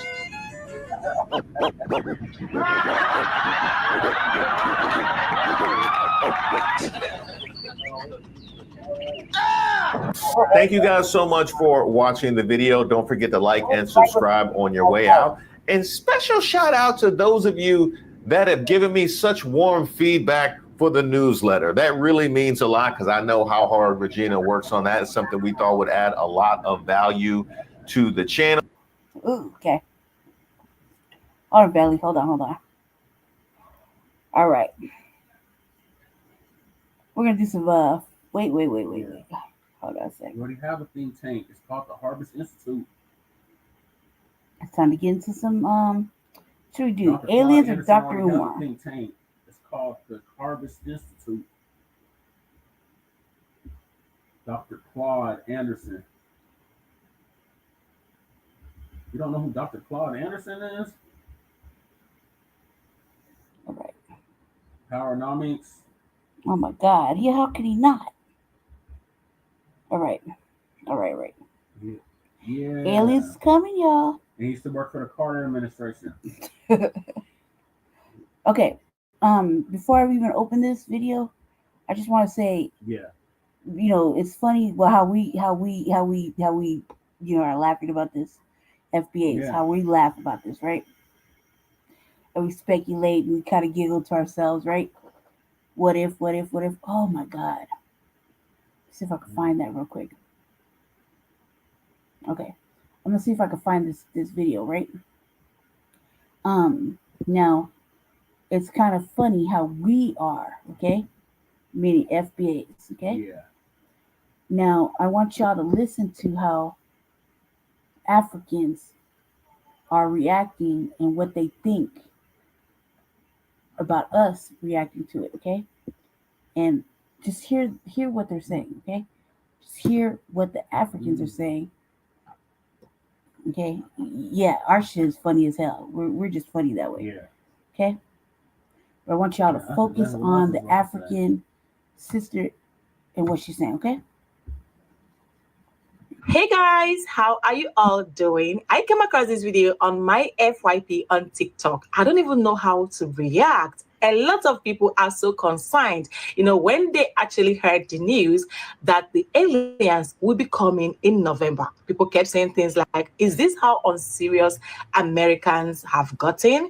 Why are people laughing over it? I'm going to quickly let you guys watch all the videos I was able to gather together, the stitches, the hilarious reactions coming from Black Americans. You know, people kept saying things like, are these guys for real? Aliens in November? Watch this video and make sure you subscribe. NASA is almost 100% sure that in November, the aliens are coming. They even state that the first glance at the three-eye atlas was at the beginning of July, which they seen through the NASA's Atlas telescope. Now they stating that this mothership is 12 miles wide, that's traveling at 37 miles per second. They even state that a mysterious object, the three-eye atlas, has entered our solar system, and it's the third confirmation. But is it just a comet, or is it alien technology? They state that its trajectory will bring it within 130 million miles of Earth on October 30th. But here's the question. Why are they coming? It's even been reports by NASA saying that these aliens are almost 7 feet tall. Even more crazy is that they state that they resemble us. On November 1st, will it be the final days? Do you believe aliens exist? This how you know how unserious America is right now? The fact that we've got an AT-alien in the ATL, and everybody's like, oh, this funny, this cool. Nigga, what if that alien is real? Unless y'all saw him put on prosthetics, I'm believing that motherfucker came from the sky. Apparently he ain't from Mars. He said the Martians are broke. He said the Martians broke as fuck. He ain't one of them broke niggas. He's extraterrestrial. Extra ice, extra everything. That is fucking great. He had the club and everything. This is why other countries laughing at us, y'all. This is funny as hell. Right. Did you hear that the aliens is pulling up in November? Like the outer space ones are pulling up to Earth in November. But you got 3 months to get fine, bitch. Let me tell you why. Because these ain't the regular gray aliens. No, not them little shrimp dimps. No offense. No offense. Scientists say that these aliens are tall, dark, handsome. It's giving Wakandan men, they said, African American and resemblance. Do you hear me? This war don't belong to us. They talking about attack on us, baby. No, it's not. No, it's not. I was a part of the batch that asked God to send out a new batch. So here it comes. This sounds like an answered prayer to me. So get fine. Be in your best shape. Because I can imagine the competition where they come from is crazy. But I'm an alien to them too. Sounds like a foreign man to me. But I just feel like I'm about to be well protected. Like, I don't know. I don't know. I don't know. I just wanted to tell you that. But I'm not even lying. Go look it up. The aliens are coming supposedly in November. They've been on the way, and supposedly scientists zoomed in or seen something that revealed that they look like some tall, dark, 7-foot plus African American men. And I heard they slither on 3 legs. So now apparently scientists are saying that there is an alien mothership going to hit Earth in November 2025. You guys have heard me right. This is not a Stranger Things episode. This is not a Black Mirror episode. This is our reality. And y'all wonder why I tell you that on the television, they put things in plain sight and try to fictionalize it. The whole time, in a couple years, they're planning for our reality to be just like the Black Mirror episode. But then they label everybody who's awake to this as a conspiracy theorist and, oh, they're kooky. They're overthinking it. What are you on? Now we all about to be on the same thing because there's an alien mothership coming in 2025. Can you guys ask yourself, why in the world, after telling us for our whole lives that ET phone home doesn't exist and UFOs are not real, there is no alien civilizations, there is nothing under the ocean, now all of a sudden there's no more NDAs, they telling us all the information, they're giving us all the tea unprovoked? Like, come on, they're finding cities under the pyramids in Egypt. They are finding hieroglyphics on 30-foot tall giant monuments on Rapa Nui Island. Yes, you heard me right. Egyptian hieroglyphics on a monument on the other side of the world. They're now telling us that Stonehenge was made by an ancient civilization. Navy is confirming that they have seen aliens, or at least a strange presence in the ocean. You have people like Sauce 90 that are exposing the fact that sirens, in fact, do exist. Now, to put the cherry on top, there is an alien mothership coming to Earth in 2025. Let's not even talk about the 21 trillion taxpayer dollars that have gone into building underground cities for the elite to escape a global catastrophe. The rich are building bunkers. Guys, come on. If you don't see that they are preparing us, if y'all don't learn at this point to question everything, and if y'all don't learn at this point to think for yourself, I don't know what's going to convince you. I really don't. Because everything that they tell you doesn't exist, and everything they tell you is stupid and conspiracy. I promise you, 10 to 20 years later, they're going to come out and say, oh, wait, that was real. Just kidding. But at this point, you won't know what to believe because during those 10 to 20 years of them telling you it was fake, they were also programming you through media to make you think that all of the nonfiction things were actually fiction. That mixed with AI advancements to where no one actually knows what's real and what's fake, they will be telling you to your face that these things exist and you still won't believe them. That is until the Great Illusion. If you don't know what the Great Illusion is, 3 words, Project Blue Beam. Okay. If y'all want a video on Project Blue Beam, I will gladly do one because it will open your eyes in a way that you will never be able to close them again. Anyway, y'all, as always, make sure you like, follow, and comment down below what you think. Yeah, TikTok, this is for entertainment purposes only, and none of it's true. Hey, yo. Why they saying, I'm dead, yo. I can't believe this. They keep saying that these aliens that's coming in November is African American, yo. NASA, stop playing. Yo, oh my mother, yo, stop playing with me.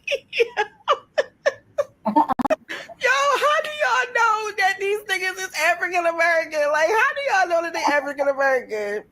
And if they is, what's up? Like, yo, I'm trying to be like, beat me up, Scotty. I need to be locked in with these motherfucking niggas because where my galactic niggas at for real? Like, how do y'all know that though? We always gotta be in some shit. We don't do nothing to nobody.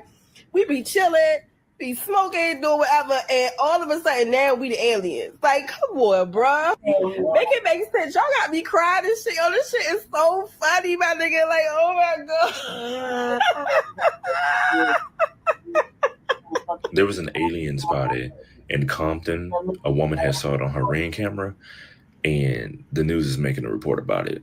Now, we already knew they were here. The question is now, are they paying bills like us? Because I know they ain't living here for free. We gonna have a problem on our hands if we find out that them motherfuckers are living here for free and we paying taxes and shit. So I get on this here app, I'm trying to enjoy my vacation, and I hear the NASA confirmed aliens is coming in November. Say what? Not only that they supposed to be 7 feet tall, like African American. And they supposed to be here by November of this year. My question is, how y'all know what they look like? How you know how tall they are? How you know they gonna be here by November? Did you call them? Say what time y'all coming? How you know they got an attitude? Y'all bringing the chicken and plantains? Y'all bringing the food, barbecue or something? I'm confused. NASA, somebody lying. And they say they're supposed to be a little hostile. Hostile. Now, what makes them hostile? Could it be? Like I said the other time on the RBA, it sounded like when your family just know you fucking up, they come to the I'm just confused. Like, I got on the app and I see articles, I see all these videos. I'm like, hold on. This coming. I'm mad at that. So what that mean for us, African Americans? I'm 5'1". I ain't 7 foot, but what that mean for us? Cause it's already people that don't like us here on America. So that they hear people that look like us coming being hostile, what that mean for us here?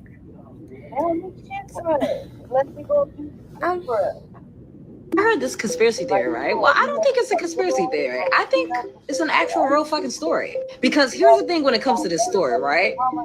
It's only in one library in the whole fucking country. You can only find it in Mexico, right? You gotta write a letter to the library to literally get the fucking story. All right, so basically this story is based on this pilot, you know what I'm saying, from Mexico. He literally was I don't know exactly where he was traveling at. Either or he... Okay, bet. Now watch the system. Come up, Mr. Ballin. Type in Mr. Ballin Raphael. That's I don't know the motherfucking last name. He has a more descriptive story, you know what I'm saying? I said it more blunt, what the fuck it was. But this motherfucker used this motherfucker as a microphone. As much as a lot of people are reacting, these guys are finding it very, very hilarious. And I kind of think one of the things that actually prompted that is the description, how they suppose, or should I say, how the aliens are to look like. Some people said that they look like Black people, you know, and most people kept saying things like, if these aliens would arrive in November looking like a Black man, looking like Black people, that means they are most likely going to be killed. Like, they will definitely look so good. And I was like, the description and all that is actually very hilarious, even though it's a bit concerning for me because it's scary. I don't know if I'm capping, you know, is this a sign of something? Do you think we should just laugh over it and probably, or do you think it won't come? Description, how they suppose, or should I say, how the aliens are to look like. Some people said that they look like Black people, you know, and most people kept saying things like, if these aliens would arrive in November looking like a Black man, looking like Black people, that means they are most likely going to be killed. Like, they will definitely look so good. And I was like, the description and all that is actually very hilarious, even though it's a bit concerning for me because it's scary. I don't know if I'm capping, you know, is this a sign of something? Do you think we should just laugh over it and probably, or do you think it won't come? It don't concern you. They didn't say we were coming to Africa. They said they look like Black Americans. Why are we giggling about it? Because that's what we do, right? She's concerned about it. Are you concerned because they didn't want to go visit over there first? Right? The way she said it is like she's concerned, like, and like should we just laugh at it? No, you should just not laugh at anything we're doing, because y'all, there's a sense of humor over there. A sense of humor right now with her, is like she don't have one, right? Just carry on. Listen to what she says. Because in as much as everyone is trying to catch cruise, everyone is just trying to like laugh over it, feel like it is not that serious, it is actually very, very concerning. Do you think it has something to do with end time? I don't know. How will aliens be coming? Like, how will aliens be here in November? Like, how many months from now? You know, I don't know. But then again, what do you guys think about the whole thing? Like, most times when I see such news, I do take it seriously, to be very honest, even though it might not really be that serious. But I kind of think like people should take it way more serious than they're taking it. But maybe they're just laughing because there's nothing people haven't seen. Like literally, there is absolutely nothing that we've not seen. So you saying that aliens are coming in November, I guess it's just one of those things. I just kind of feel like it might not be real. Maybe they are just making a mess of it. But it's been trending. It is not just now. The videos have been all over social media. A lot of people have been reacting, mostly on TikTok. Palm color people are talking about it. The black people are talking about it. Some people are even concerned about the safety of if peradventure that these aliens finally arrives in November, announced by NASA. How do you think, would they be eating what we eat? I don't know. Or are they computerized? Because the last time I checked, aliens are living things. So who is going to host them? Which accommodation? I just don't know. Like, there's some things that when you see, it's more like it messes your head up. But I just don't think it is all that deep. Like, but even if on the actual sense, or should I say on the long run, we are here. I can't wait to see. I can't wait to watch. I can't wait to welcome them. But to be very honest, if these aliens would arrive looking like black people, no, we can't do that. That means, guys, they don't your wives, your girlfriends are gonna go. So they know what condition we're in. So that's aliens rose. They are throwing them here. Can you lower your voice? Way to Earth that supposedly get here in November resemble African American people. And they're saying they're around 7 feet. So disrespectful. Just if you see me, okay, watch. I think that really works for me. It's saying that the aliens that are coming here this November look like African Americans. Well, hello there. This is one of like an opening statement to a Black American sister that I follow on TikTok that I decided to steal it from her. Just if you see me, I think that really works for me, and I'm going to use it for today's video. Well, hello there.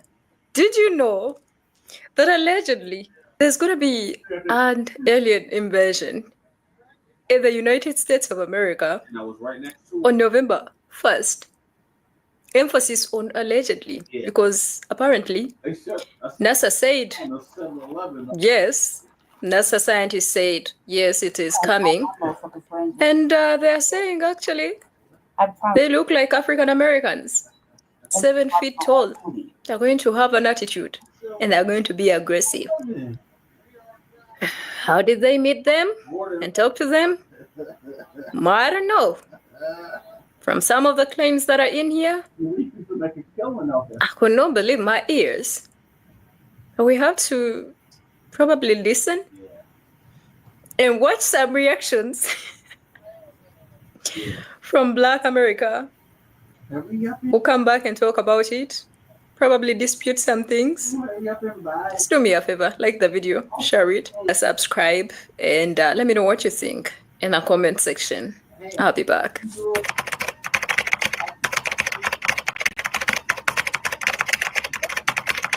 What the hell is going on this planet? So according to NASA, the aliens that's supposed to be coming here in November have a strong resemblance to us. The aggressive aliens that's on their way to Earth that's supposed to get here in November resemble African American people. And they're saying they're around 7 feet tall. And if that's the case, we already know why they're aggressive. We already know what they're coming back here for. Earlier this summer, the Pentagon... This Earth is ghetto. U.S. government got beef with its own citizens. Every day it's like no bodily autonomy, no safe schools, no affordable housing. Don't even ask about this point. I'll take it. Beam me up, Zorg. I am ready. Because Earth is ghetto. U.S. government got beef with its own citizens. Every day it's like no bodily autonomy, no safe schools, no affordable housing. Don't even ask about healthcare unless you're trying to pay with your soul. But hey, student loans are still due. Priorities. Meanwhile, Greg Abbott's out here fast writing laws like he's fast running a reboot of Handmaid's Tale. And SCOTUS? Baby, they flipping rights like pancakes. Y'all worried about aliens? Not me, baby. Them aliens might show up with advanced medicine, universal childcare, clean air, and clean water. U.S. government shows up, baby, they bring in voter suppression and a new reason to arrest you for being poor, black, queer, or breathing. Honestly, if aliens were to come down here and say, take me to your leader, we might have to send them back. Because it's either take him and do what you will, or take us, I'm ready. I ain't scared of no extraterrestrials, baby. I'm scared of infrastructure. I'm scared of men in Congress who ain't never seen a uterus sitting up there making laws about mine. I'm scared of a country that funds wars before they fund baby formula. So listen, if that spaceship got AC and dental, baby, I'm packed. So according to NASA, the aliens is on their motherfucking way to Earth. And they hostile, which means they ready to... They say they're gonna be here by November. My first question is, how y'all know that? Did y'all ask them? Did they tell y'all they is angry? Did they tell y'all they arriving in November? And then my second question is, can I get a ride back with them? Is there enough room on their spacecraft thingy-majigger for me, my 3 kids, and my goddamn husband? Is there enough room? Because I'm sick of this planet. Unless they coming down here to take over and do a better job than what the we got going on right now, then I'm gonna go back with them. I'm gonna go back with them. I'm really confused also because didn't they just say that the mother in the water a couple months ago when all them goddamn drones and shit was going on? They said it was the aliens. Did they say they was in the water, coming up from the water, but now they back in the galaxy? Yeah. Where the hell they live? I'm fucking confused. I feel like y'all just be saying, just be talking out your. All you gotta do is. I think y'all trying to scare us, but we not scared. What the fuck we scared of? We struggling on planet Earth every mother day with you. We not scared of aliens. Hell, we want them to come and do something. We want something different. Cause we are sick of y'all. We are sick of humans. Hell, can they turn me into an alien? That's my motherfucking question. Y'all can stop trying to scare us. We not scared. We ready. We is fucking ready. Hey guys, it's Leish. Listen, I don't know much about this. That's why I'm right here on the TikTok asking y'all. But what is this about these aliens that are coming to Earth that are apparently 7 feet tall? I believe that's what they said, and African American. What? I have so many questions because I'm like, or maybe I need to read more into this because I'm like traveling through different continents or like what's happening like African American. Because if they come here, I'm not scared. I feel like if they come here and they really African American, baby, y'all need to be scared, not me. In November, aliens are coming. And that the aliens are going to have an attitude when they get here. Now, first of all, November, why are they coming in November? They would have missed the entire vibes of the summer. They done missed the heat.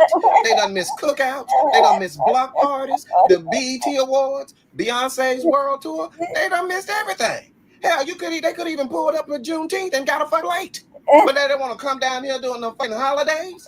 Fucking what? And with an attitude. Let me tell you one thing, Mr. Alien. Now, you better ET your ass back on goddamn home. Now, if you ain't coming down here with some gas money or something, with a portal to financial freedom and opening up them to stereos, where the fuck you at, okay? Because we ain't got time. Rent is due. Talking about you come down here November 1st. Or sometime in November. We ain't got time to play with y'all fuckers. Get the hell on. Get the hell on. Get the hell on. Do y'all think they come? Scientists are now saying that there might be a possible alien invasion in November of 2025, the latest December of 2025. Now let's talk about it because this is crazy. So scientists have spotted this huge, massive mothership object in our solar system that's literally coming directly towards Earth. And this professor that studies at Harvard and his team basically believes that it's some type of extraterrestrials or some type of people from out of. If you really think about it, look, space is made of carbon.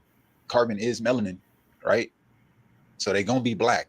I don't know if they're gonna be this kind of black, but they're gonna be black. You know what I'm saying? I do hope that from wherever you, my people, are watching me from the United States of Embarrassment, from the Caribbean, from Africa, from all the 7 continents of the world, I do hope that you all are doing all right, and I do hope that God is protecting She said, those of you watching me from the United you, States, preserved you very well.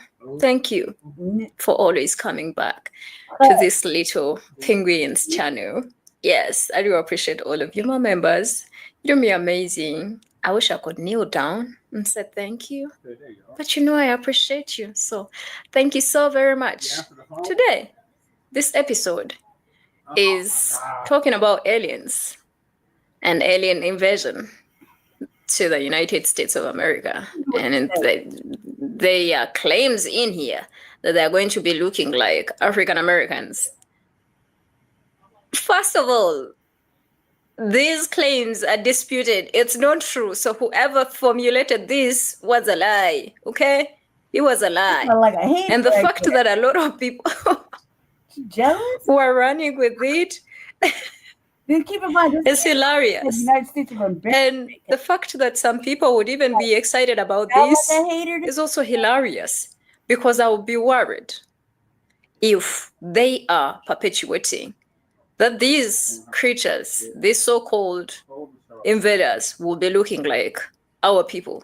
Because I know they've been trying to get our people for the longest. So if they are talking about them being aggressive and having an attitude, that's literally them trying to insinuate that they will start something just to make sure they attack Black Americans because they think they are aliens.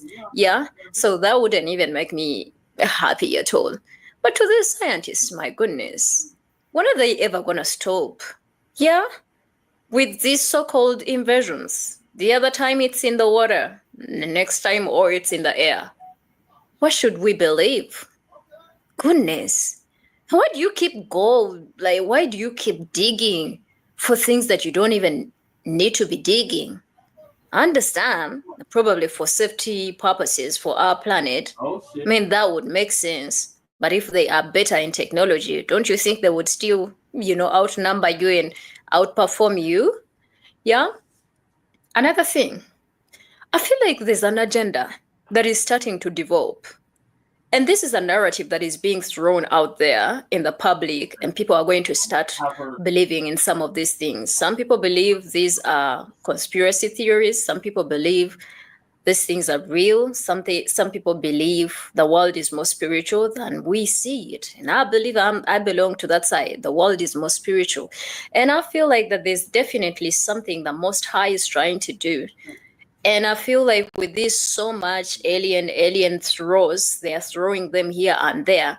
They're trying to get people get used to aliens.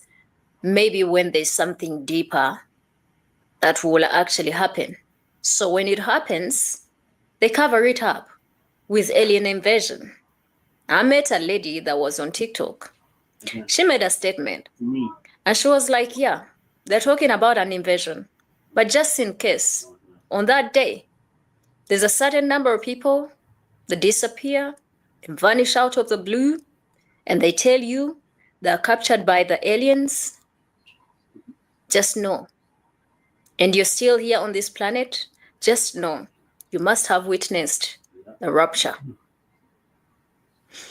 She comes from a Christian background that believes in rapture. And I do believe in rapture too. Yeah. And I feel like these people can literally make up something to cover up for some of the important events that are going to be happening in the end of the times. And I'm afraid that it is being normalized, yeah, and people are out here believing in, I know you my people don't believe it, these crazy stories, you know better. It's just so many people that are going to be believing these things, and then before they know, they've missed the mark. And it will be what it will be, yeah? And also, let's not forget that if there's an agenda, there's a godly agenda. If God is trying to consecrate and gather his people together and take them out of this evil world, right? The enemy should be, and this is what is going on in my head, he is curating something as well to cover up, to manipulate and deceive those that will be staying here, or maybe at least making up things for them not to believe that God's plan is true. But what do I know? This is me thinking in my head. But these aliens, how they be talking, they are going to be aggressive, are going to have an attitude, and the so-called whatever is not even near. How did you some of these people are representatives from somewhere, and we need to start knowing that some of these people are going to be throwing things that, just subliminals that really don't even make any sense. Anyway, on top of that, reacting to some of these videos is the most rewarding situation because of some of the hilarious responses Black people give. They're like, oh, we've been here so long, struggling and suffering. We've been needing help. Come. You know, I always talk about how Black people are never serious, and guess what? It's not only you, Black Americans. Yeah, it's like that. It's in our bloodline, even over here in Africa. I just, love us. Yeah. So this should not even fearmonger you, to be honest. I feel like there are people that just have agendas that they want to put out there, and I feel like, look, man, you must not know. They've been covering up fucking UFOs and alien activity for fucking for the longest. I mean, you're over there, so you don't know about the National Enquirer, right? Like I remember going to the grocery store with my father and my brother, and it'd be right there on the stand, and I'd be picking it up to read it because the alien stories were the best, the abductions and whatnot. You know what I mean? This is not unusual to us here in America. We have fucking what is it? Area 51. We have Congress, or I think it's Congress. It does some hearings, right? And they sit there and question and badger these individuals that work in these agencies. They question them. This whole UFO stuff is finally revealing itself over the last 10, 15 years, but we've already known it's been there. You know what I mean? I mean, like, look, I'm 45. So for 45 fucking years, I've known that aliens exist. Or that the UFOs, or, you know what I mean? I seen one with my own motherfucking eyes. You know, in this state. I tried to capture it with my phone wouldn't even pick it up. You only could see it with your eyes. You couldn't record it. That's how serious that shit was. And that was just 10 years ago. You know, so none of that shit is like new to us. The fact that we're making jokes and shit, and we're giggling about it. What else do we? What else can we do? You know, like what else do we do? That's what we do, right? Now, of course, we're staying vigilant of what NASA and fucking the news and everything's saying. You know what I mean? And we're making jokes and we're giggling about it. That's what we do here in America. The fact that they're like, the fact that you got African women in other countries basically talking like we're dumb and we're just like, we'll just believe anything, or we're just gullible, or there's some sort of conspiracy, or, they're going to find a way to,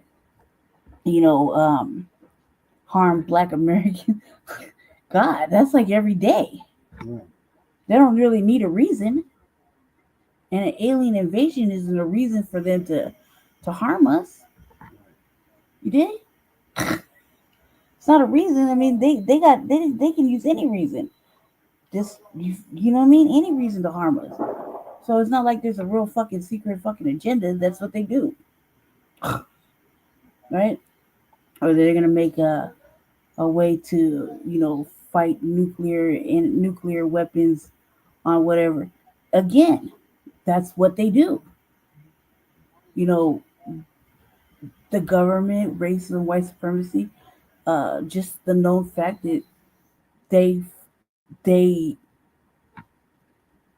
fear what they don't understand, right? They want to harm what they don't understand or what they're scared of, right? So they don't want to ask no questions. They just want to carry on and fucking do the worst, So it's not like none of these, even under our own airport, you know what I mean? There's been alien talks. It's so fucking, that's all this shit. Come on, guys. Plus, I mean, if we gotta go back to the Anunnaki and all that, you know what I mean? We've been knowing forever and a day. We're just making jokes and giggling and shit. It bums me out that they can't giggle with us because they're so serious, and they laugh at us and they think that we're an embarrassment in the United States. And that's why we talk to these particular type of individuals the way we do. Not everybody, but just ones like this. Because this is fucked up. Like, how dare you say the United States an embarrassment? Because we're not an embarrassment. We're too tight to be an embarrassment. You dig? The whole fucking globe wants to be like America and us. Okay? So her saying that is like, it bums me out, because instead of just giggling and making little jokes, or just finding some amusement in the fact that we're reacting the way we're reacting, is kind of funny, right? She turned around and was like, this and that, and it was real serious about the shit, and thinking that the government will find a reason to just harm or end us here because of an alien victim. Come on, cuz they've been bombing, they've been unaliving, they've been ghosting, they've been taking the melanin and it's charging upwards of fucking thousands of dollars per gram. They've been doing the most. Everybody's against foundational Black Americans in the United States of America. There's always something to say, yet they can't stop talking about us.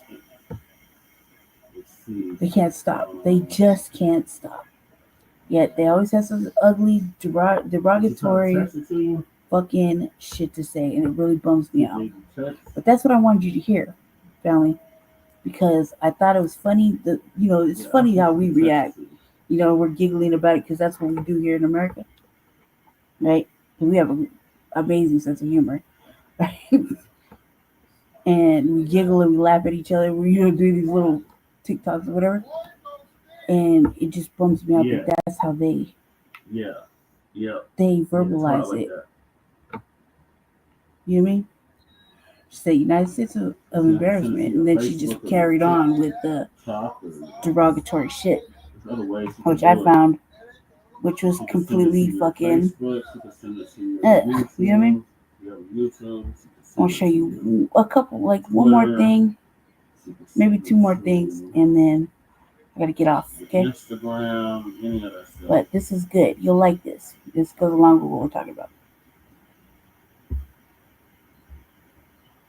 That's why I was like, I had to go to a different screen.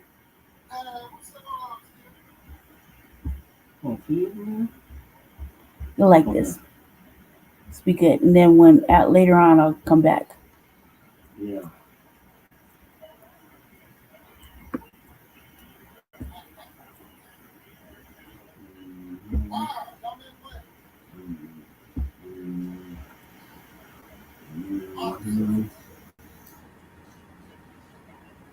Come on, guys. Why is it buffering? Yes.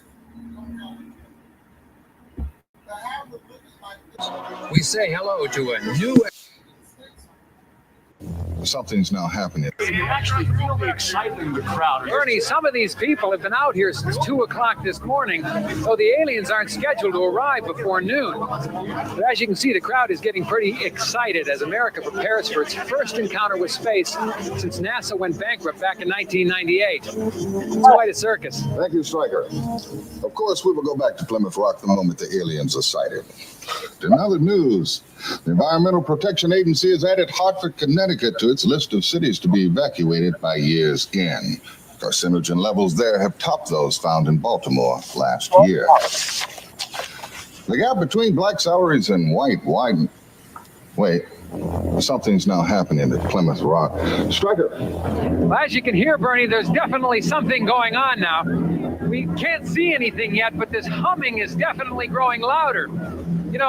Ever since the alien signal was first received some 3 months ago, speculation has run rampant as to their appearance, the size and shape of their craft. Oh my God!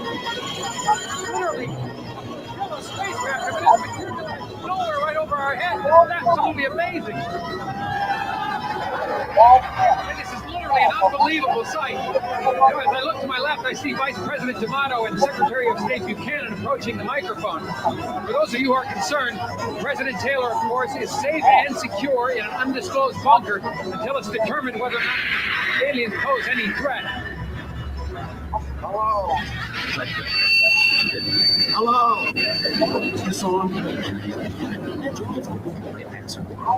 Can you understand me? I'm the Vice President. We are space traders bearing exquisite gifts that will restore your nation to its former glory. Nearly limitless quantities of gold and precious metals that will instantly erase your deficit. Machines that will renew your rivers and your air. Cold fusion technology for a safe, cheap, and inexhaustible source of energy. All we ask in return is the delivery to our vessels. 5 days from now, every child, woman, and man in your nation with at least 2,500 milligrams of melanin in their skin per square centimeter. What the hell is melanin? Put more simply, in trade for solving all your most pressing domestic catastrophes, we are asking for every person in your country that you would classify as black. Are you kidding? No, we are not.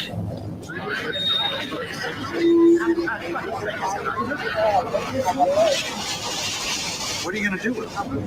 Well, that does not concern you. We give you 5 days to decide, and the offer is non-negotiable. We will not try to coerce you in any way. Yet, I hope we can do some business together.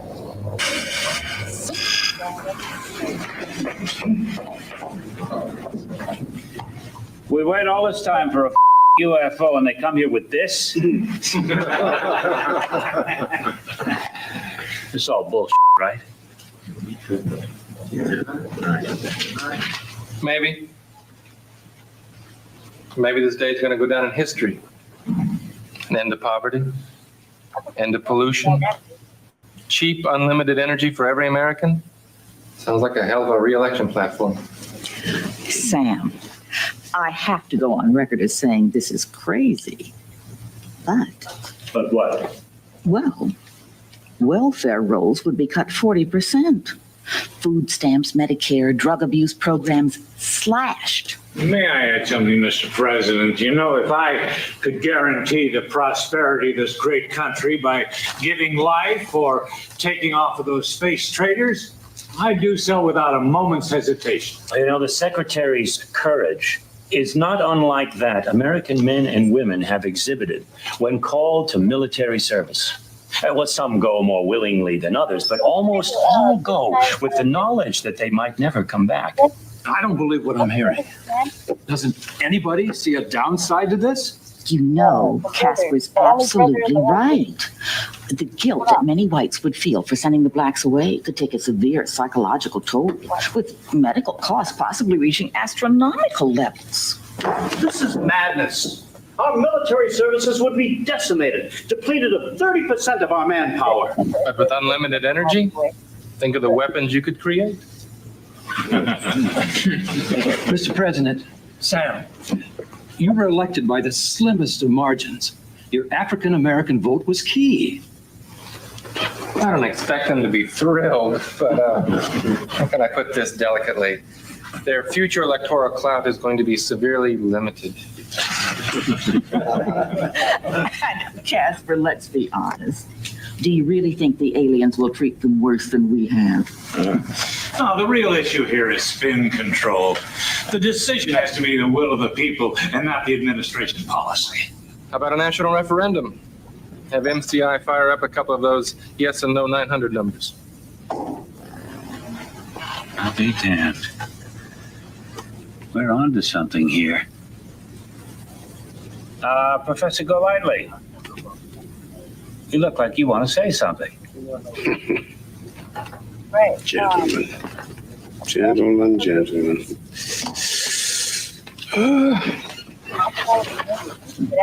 As you know, Mr. President, I have been a lifelong card-carrying Republican.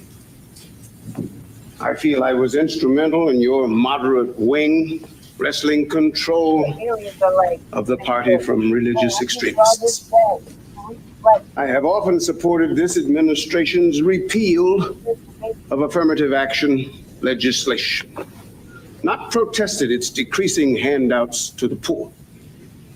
And in helping you undermine these policies, I realized that your reasons for doing so differed from mine.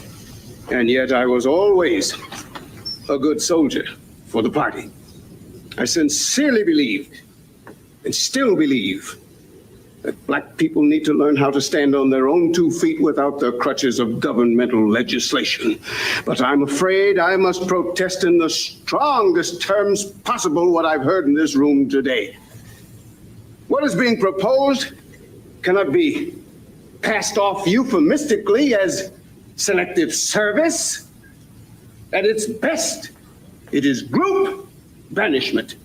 At its worst, it is utter and complete extermination. Oh, Professor, that's ridiculous. Wait. Did I miss something? Who said anything about exterminate? Look, the space traders seem perfectly nice and civil. Their planet might be one great big Club Med for all we know. Sam, we do not even know if these creatures can deliver on their end. You and I play poker together. What if they're as good at bluffing as you are? Now you're whistling Dixie. I'd look like a damn idiot if the aliens took off and left me nothing but a big bag of tortilla chips.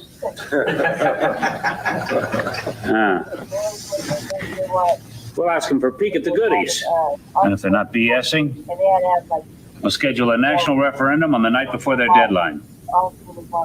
Call up MCI, ask them to fire up 2 yes and no 900 numbers. Gentlemen, lady.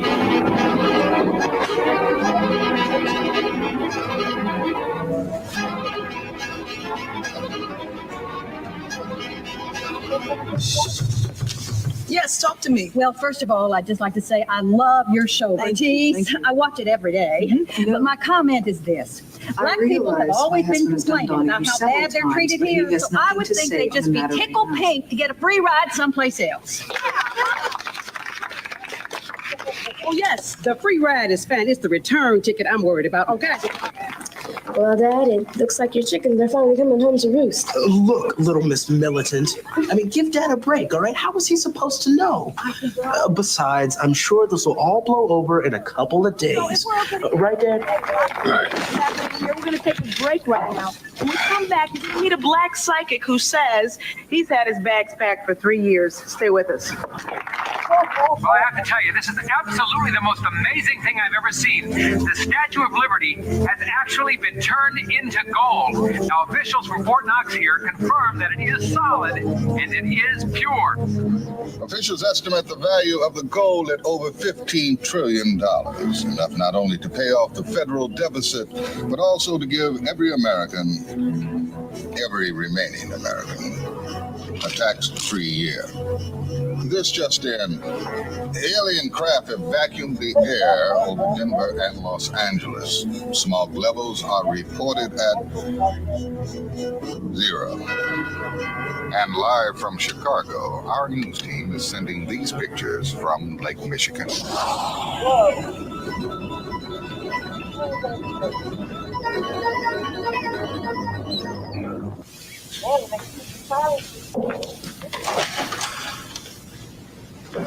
Gideo, if you aren't a sight for sore eyes, Linda sends her regards. He's in the back.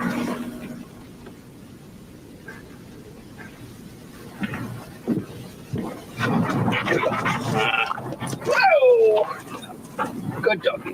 Yeah. Hello, Professor. Travis is one of Millie's pups. George gave him to me the night of the election. You know, if this goes through, it's not going to be easy. Drop it, boy. Some folks might fight it. Make the LA riots look like a slumber party. The president needs you signing aboard this thing. Professor, if you lobby on our side and the trade is approved, our president promises that he's going to see to it that 100 black families are smuggled to England. You can draw up the list.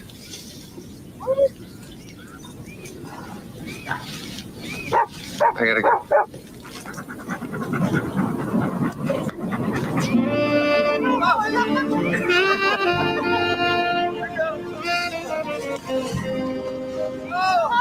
What's a word? I bet he had a lot of words. Yeah. I'm not sure what they mean. But he said that they'll smuggle us to England if I lobby on his side. So what did you tell him?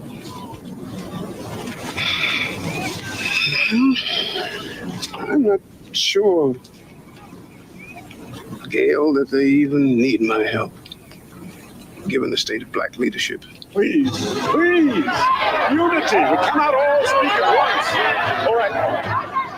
Legislature. What else? The boycotts. Arms struggle. Look, my friends, very little is being accomplished here today. Rabbi. They tried this once before, but I pledge to you that hundreds of thousands of Jews will not allow another final solution in this country. Not now, not ever.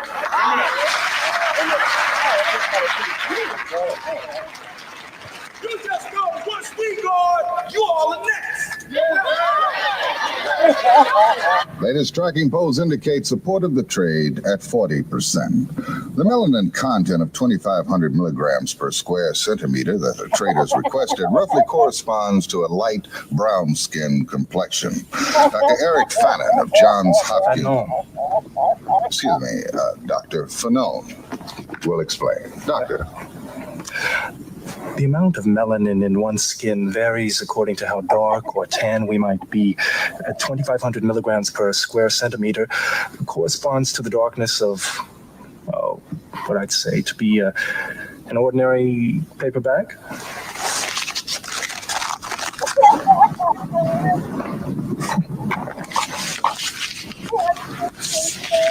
Thank you, Doctor. In other news, government sources confirm that France, England, and Germany have offered their blacks as well. But the alien spokesperson is quoted as saying, maybe next time.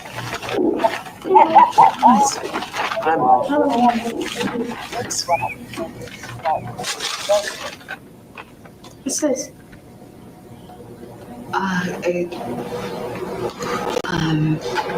All I'm saying is try it. I mean, my God, it was the last box in the store, and I just thought. Yes, sir. And I'm taking all my scissors with me, too. So there's no telling what kind of electricity them aliens gonna have on them ships. Because you know us black folks, we don't like arriving nowhere all nappy-headed.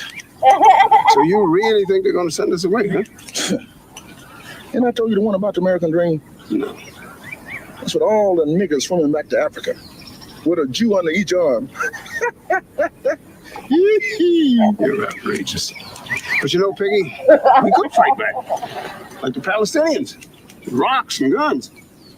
Nigga, please. Like I'm gonna get myself killed just to stay here.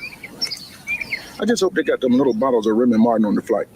Got to have my Remy Martin. Remy Martin.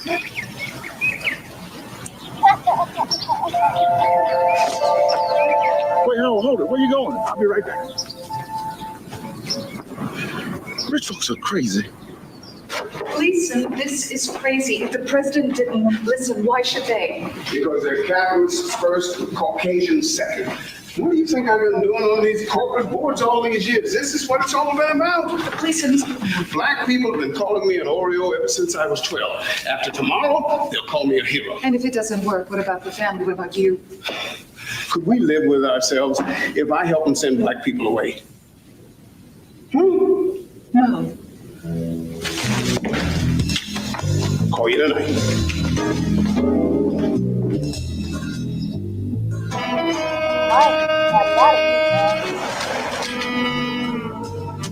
Gentlemen, first of all, thank you for coming. Pleasure. Now, I suppose to the rank and file American, this unholy offer by the aliens must seem like an answer to their wildest dreams. It seems to me, however, upon further reflection, that this trade could bring our nation nothing but disaster. He's right. But I don't want you to take my word for it. Because after all, I come from a very obvious self-interest. Leland, why don't you tell the rest of the boys how this trade would affect your distilleries? BLACC's drink 33% of my hard liquor, 48% of my cognac alone. Who's going to take up that slack? Why, it'll decimate athletic shoe sales. Cool and Newport cigarettes. Pork. 15% of our best consumers gone like that. And we at the oil companies employ over 12 million people worldwide. Now, the alien inexhaustible energy source will wipe us out overnight. Furthermore, the blacks are all gone. How long do you think poor whites will stand being at the very bottom of the barrel? We'll have a revolution before the year's out. We've got to tell those little green men to go back where they came from. Excellent, gentlemen. Excellent. Now, I believe that this room represents a few $1 trillion in assets.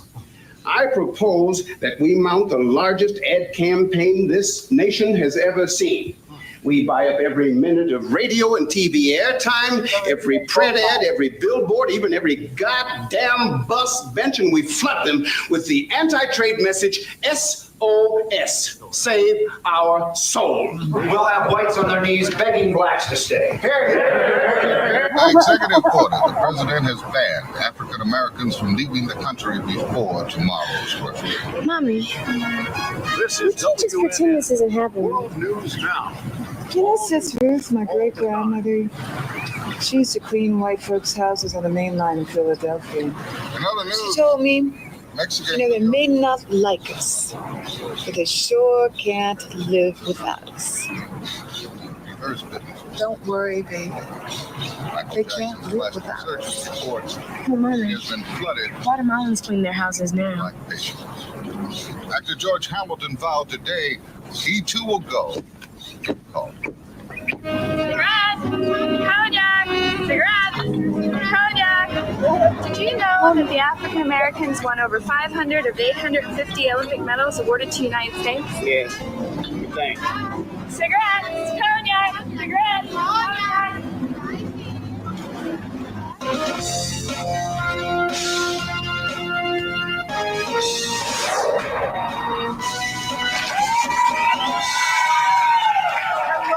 Hello again, everybody. Thank you. My name's Casey Kasem, and welcome to Alien Trade Referendum. Just say no! Oh, boy. Can you imagine life without jazz? No. Or without the blues? No. Or without rock and roll? No. Well, that's what life would have been like in these United States without the contributions of African Americans.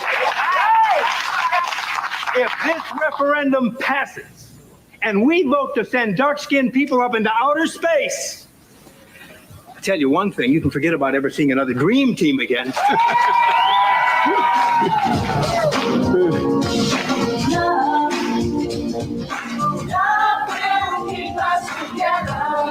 You didn't bring any science to you? Yourself? Just entertainers? Yeah. Okay, this is for people. This is for people. Eggheads. So tomorrow, when you pick up your phone to vote in the privacy of your own home, just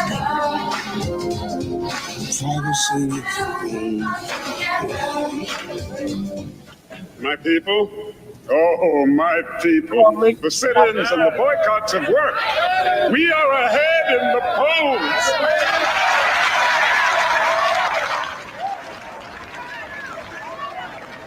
Don't count your chickens before they come home to roost. Oh, somebody bring me some milk, because he come a big Oreo. Yes, give him a chance. We are ahead in the polls. But who knows how these people will vote in the privacy of their own homes. Oh, sit down, Tom. I am well aware of how I am perceived, but now is not the time for our petty squabbling. Now, this came to me this morning. In order to ensure victory, we must stop resisting the offer and urge the country to accept the trader's proposition.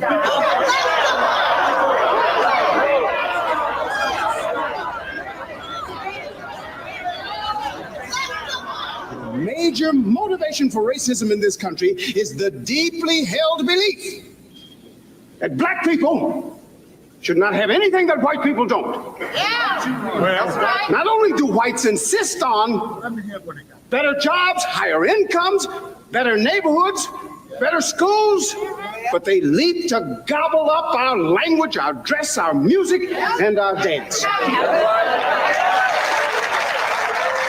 Therefore, I propose that from now until the polls open this evening, we circulate the rumor that the aliens have arranged for our transport to the wealthiest and most beautiful utopia in the known universe. White folks will go ape, wondering what we will encounter in this new land. They will gnash their teeth. They will even argue that to limit the space traders' offer to blacks is an unconstitutional discrimination against whites. I cannot stand here any longer and be influenced by a man who has dedicated his entire life to sabotaging his own people. Now is not the time for trickery and tomfoolery.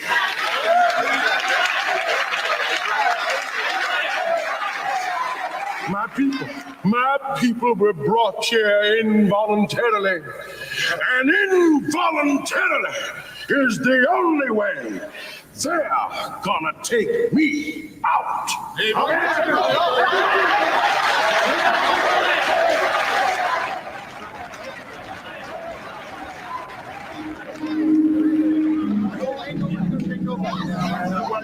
Yes,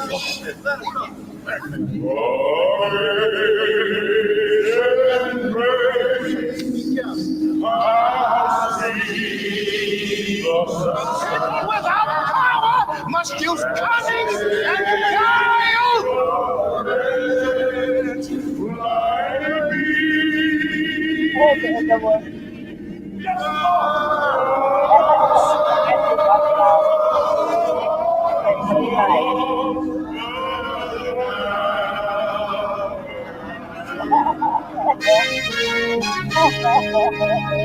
Well, today is the day of reckoning for 20 million Americans of African descent.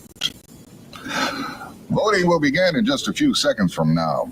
As you know, 2 telephone numbers will appear on your screen, one in favor and one against the space traders offer. After dialing the number of your choice, simply key in your personal security code. Here, ladies and gentlemen, are the 2 numbers. The polls will remain open for the next 3 hours, but we should be able to project a decision very shortly.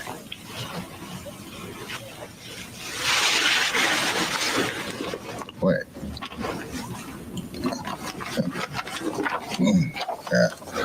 Ladies and gentlemen, with just 6% of the vote tallied, we project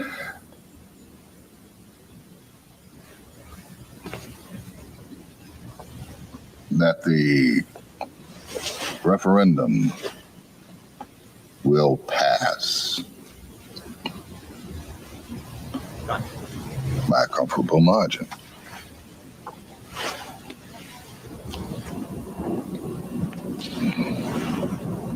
Oh, God. What?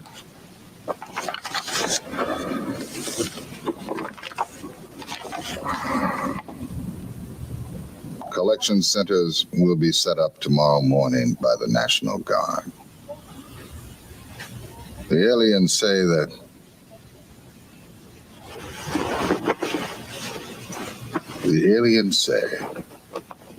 they will allow only 1 piece of carry-on luggage per person.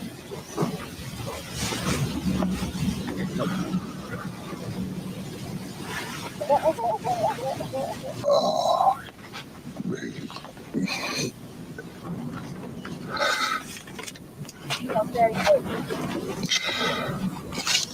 hey.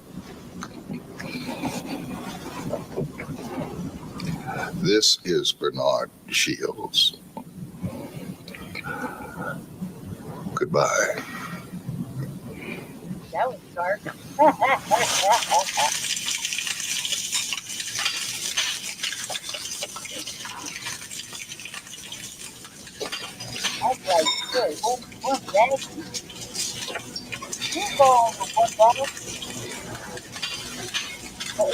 Mom, Dad, oh, this is insane. You're just sitting here like nothing's wrong, nothing's going on. We gotta do something. I mean, can we get across the border or get guns for everybody? I don't know. Jennifer, they stopped selling guns to us yesterday, and 2 days ago they quadrupled the border guards. You know that. But you and he did pledge the same fraternity. He just can't.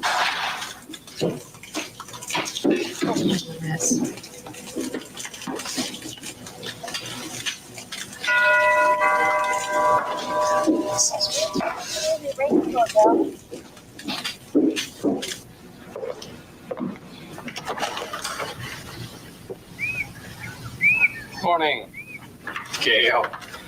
Why, if you aren't a sight for sore eyes, Linda sends her regards.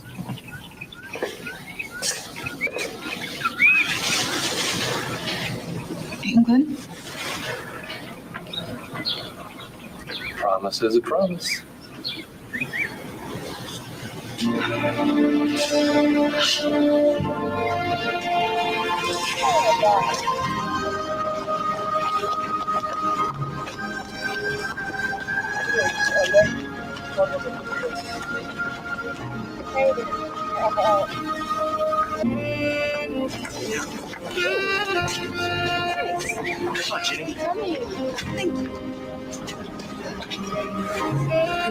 Get out of here. Not you, Gail.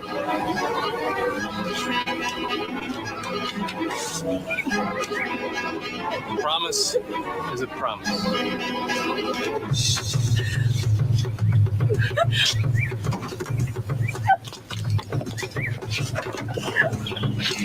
Oh, no! No! No! Lenny! Lenny! No!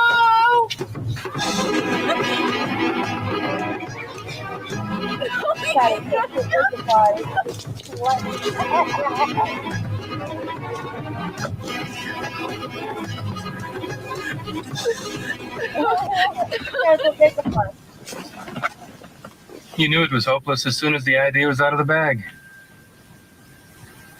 Didn't you?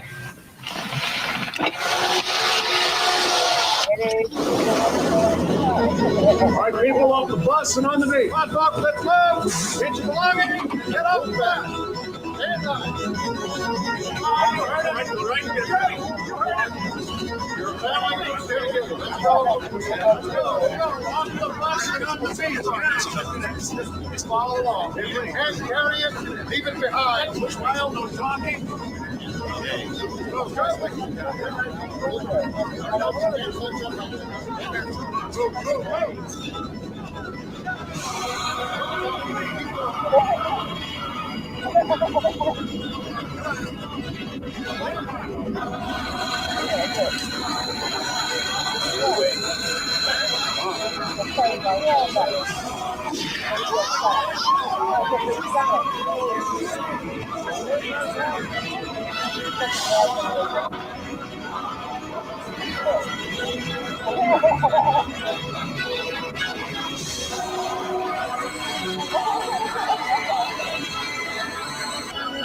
And so, as we say goodbye to our dark friends and neighbors, we say hello to a new era of American peace and prosperity.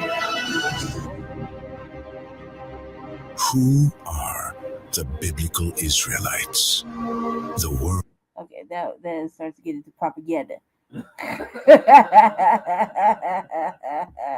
Gotta cut that off right there. Man, so that was that came out like 9 days ago, but that shit is old as hell. But man, kind of goes with what we were talking about, right? So yeah. Anyway, I gotta get off the computer because I'm being harassed. So, yeah, I'm gonna be a total dick during Frontline Black News, and I'm gonna be a total dick. Promise. No, man, I wasn't really trying to. I was in a good mood too. You guys kept fucking with me. All right. Anyway, family, stay black, stay dangerous, and stay tuned for Frontline Black News coming up here in about an hour, maybe an hour and 10 minutes, roughly. I hope you enjoyed yourself. I hope you learned some shit. Aside from that little brief interlude about the aliens, yeah, I thought that last little piece, that last little movie would, be good for your soul. It was good for mine. Especially when they threw that white girl out the car. And the wife. They said they rubbed her face and she just thought she had makeup on her face after fucking years of bleaching. And they're like, no, stay here. You too light. That shit was hilarious. So it's kind of coincides. It's late. That was a long time ago that shit came out. However, kind of goes with what's going on.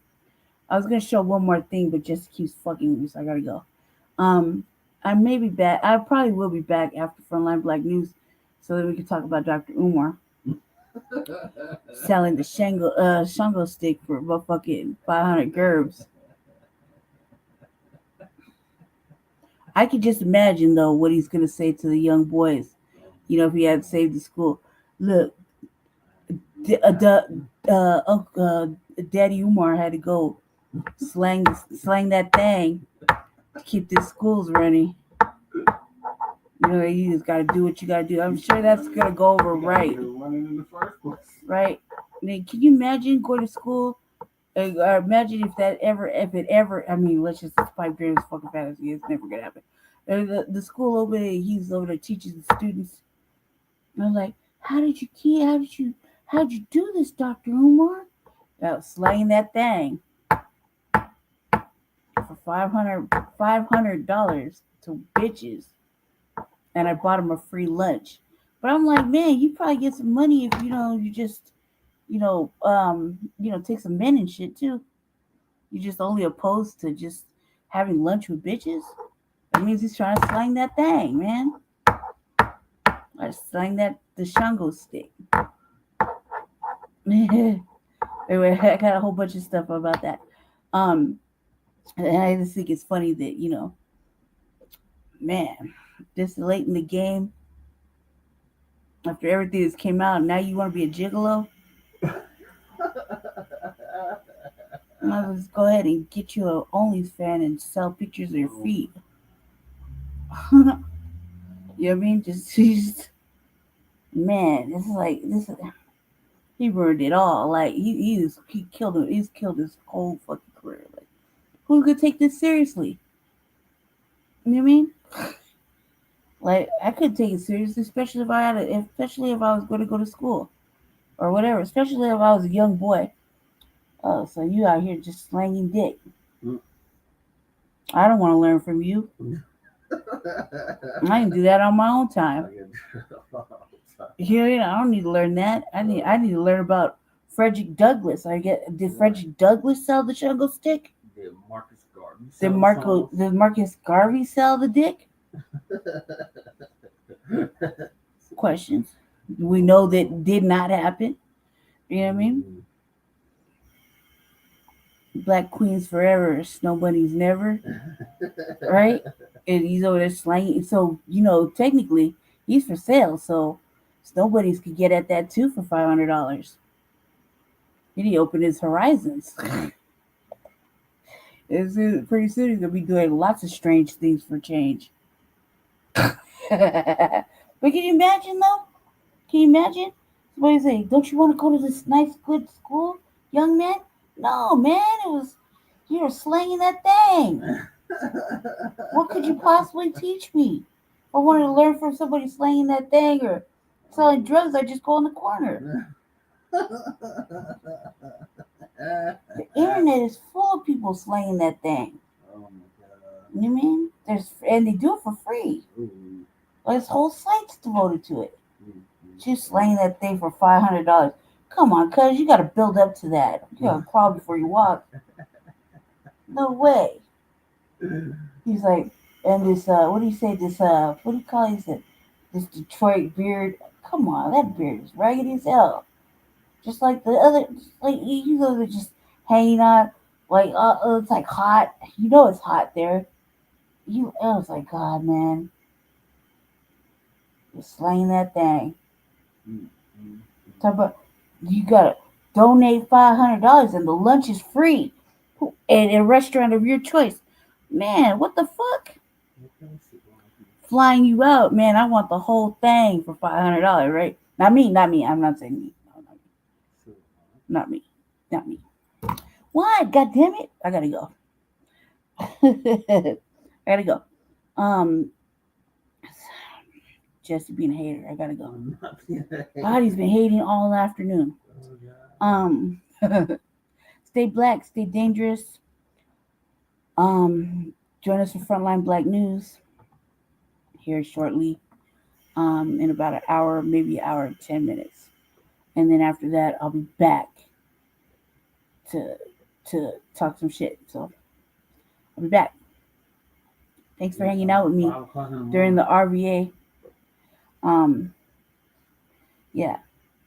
I gotta get them in while I'm here. And you see how pointless that was, right? Well, he'll be asleep this time, so all we'll hear is talking and having whole conversations and shit. Okay, so anyway, family, you want to say goodbye to the people? Yes. Since you ruined the whole thing? I didn't ruin the whole thing. Yes, you did. Just say goodbye to the people. So see, there's a mute button. He can't mute himself. He was having whole conversations. He was even going to invite friends over. Thank you for tuning into the RVA. Make sure y'all like and subscribe to the Revolutionary Agenda on YouTube and Facebook. And make sure y'all check us out on an hour for Frontline Black News. Yeah. All right, families. Talk to you soon. Peace. I'll be back here whenever. Let's see. Did I go right here? Yes. End it right here. Yes.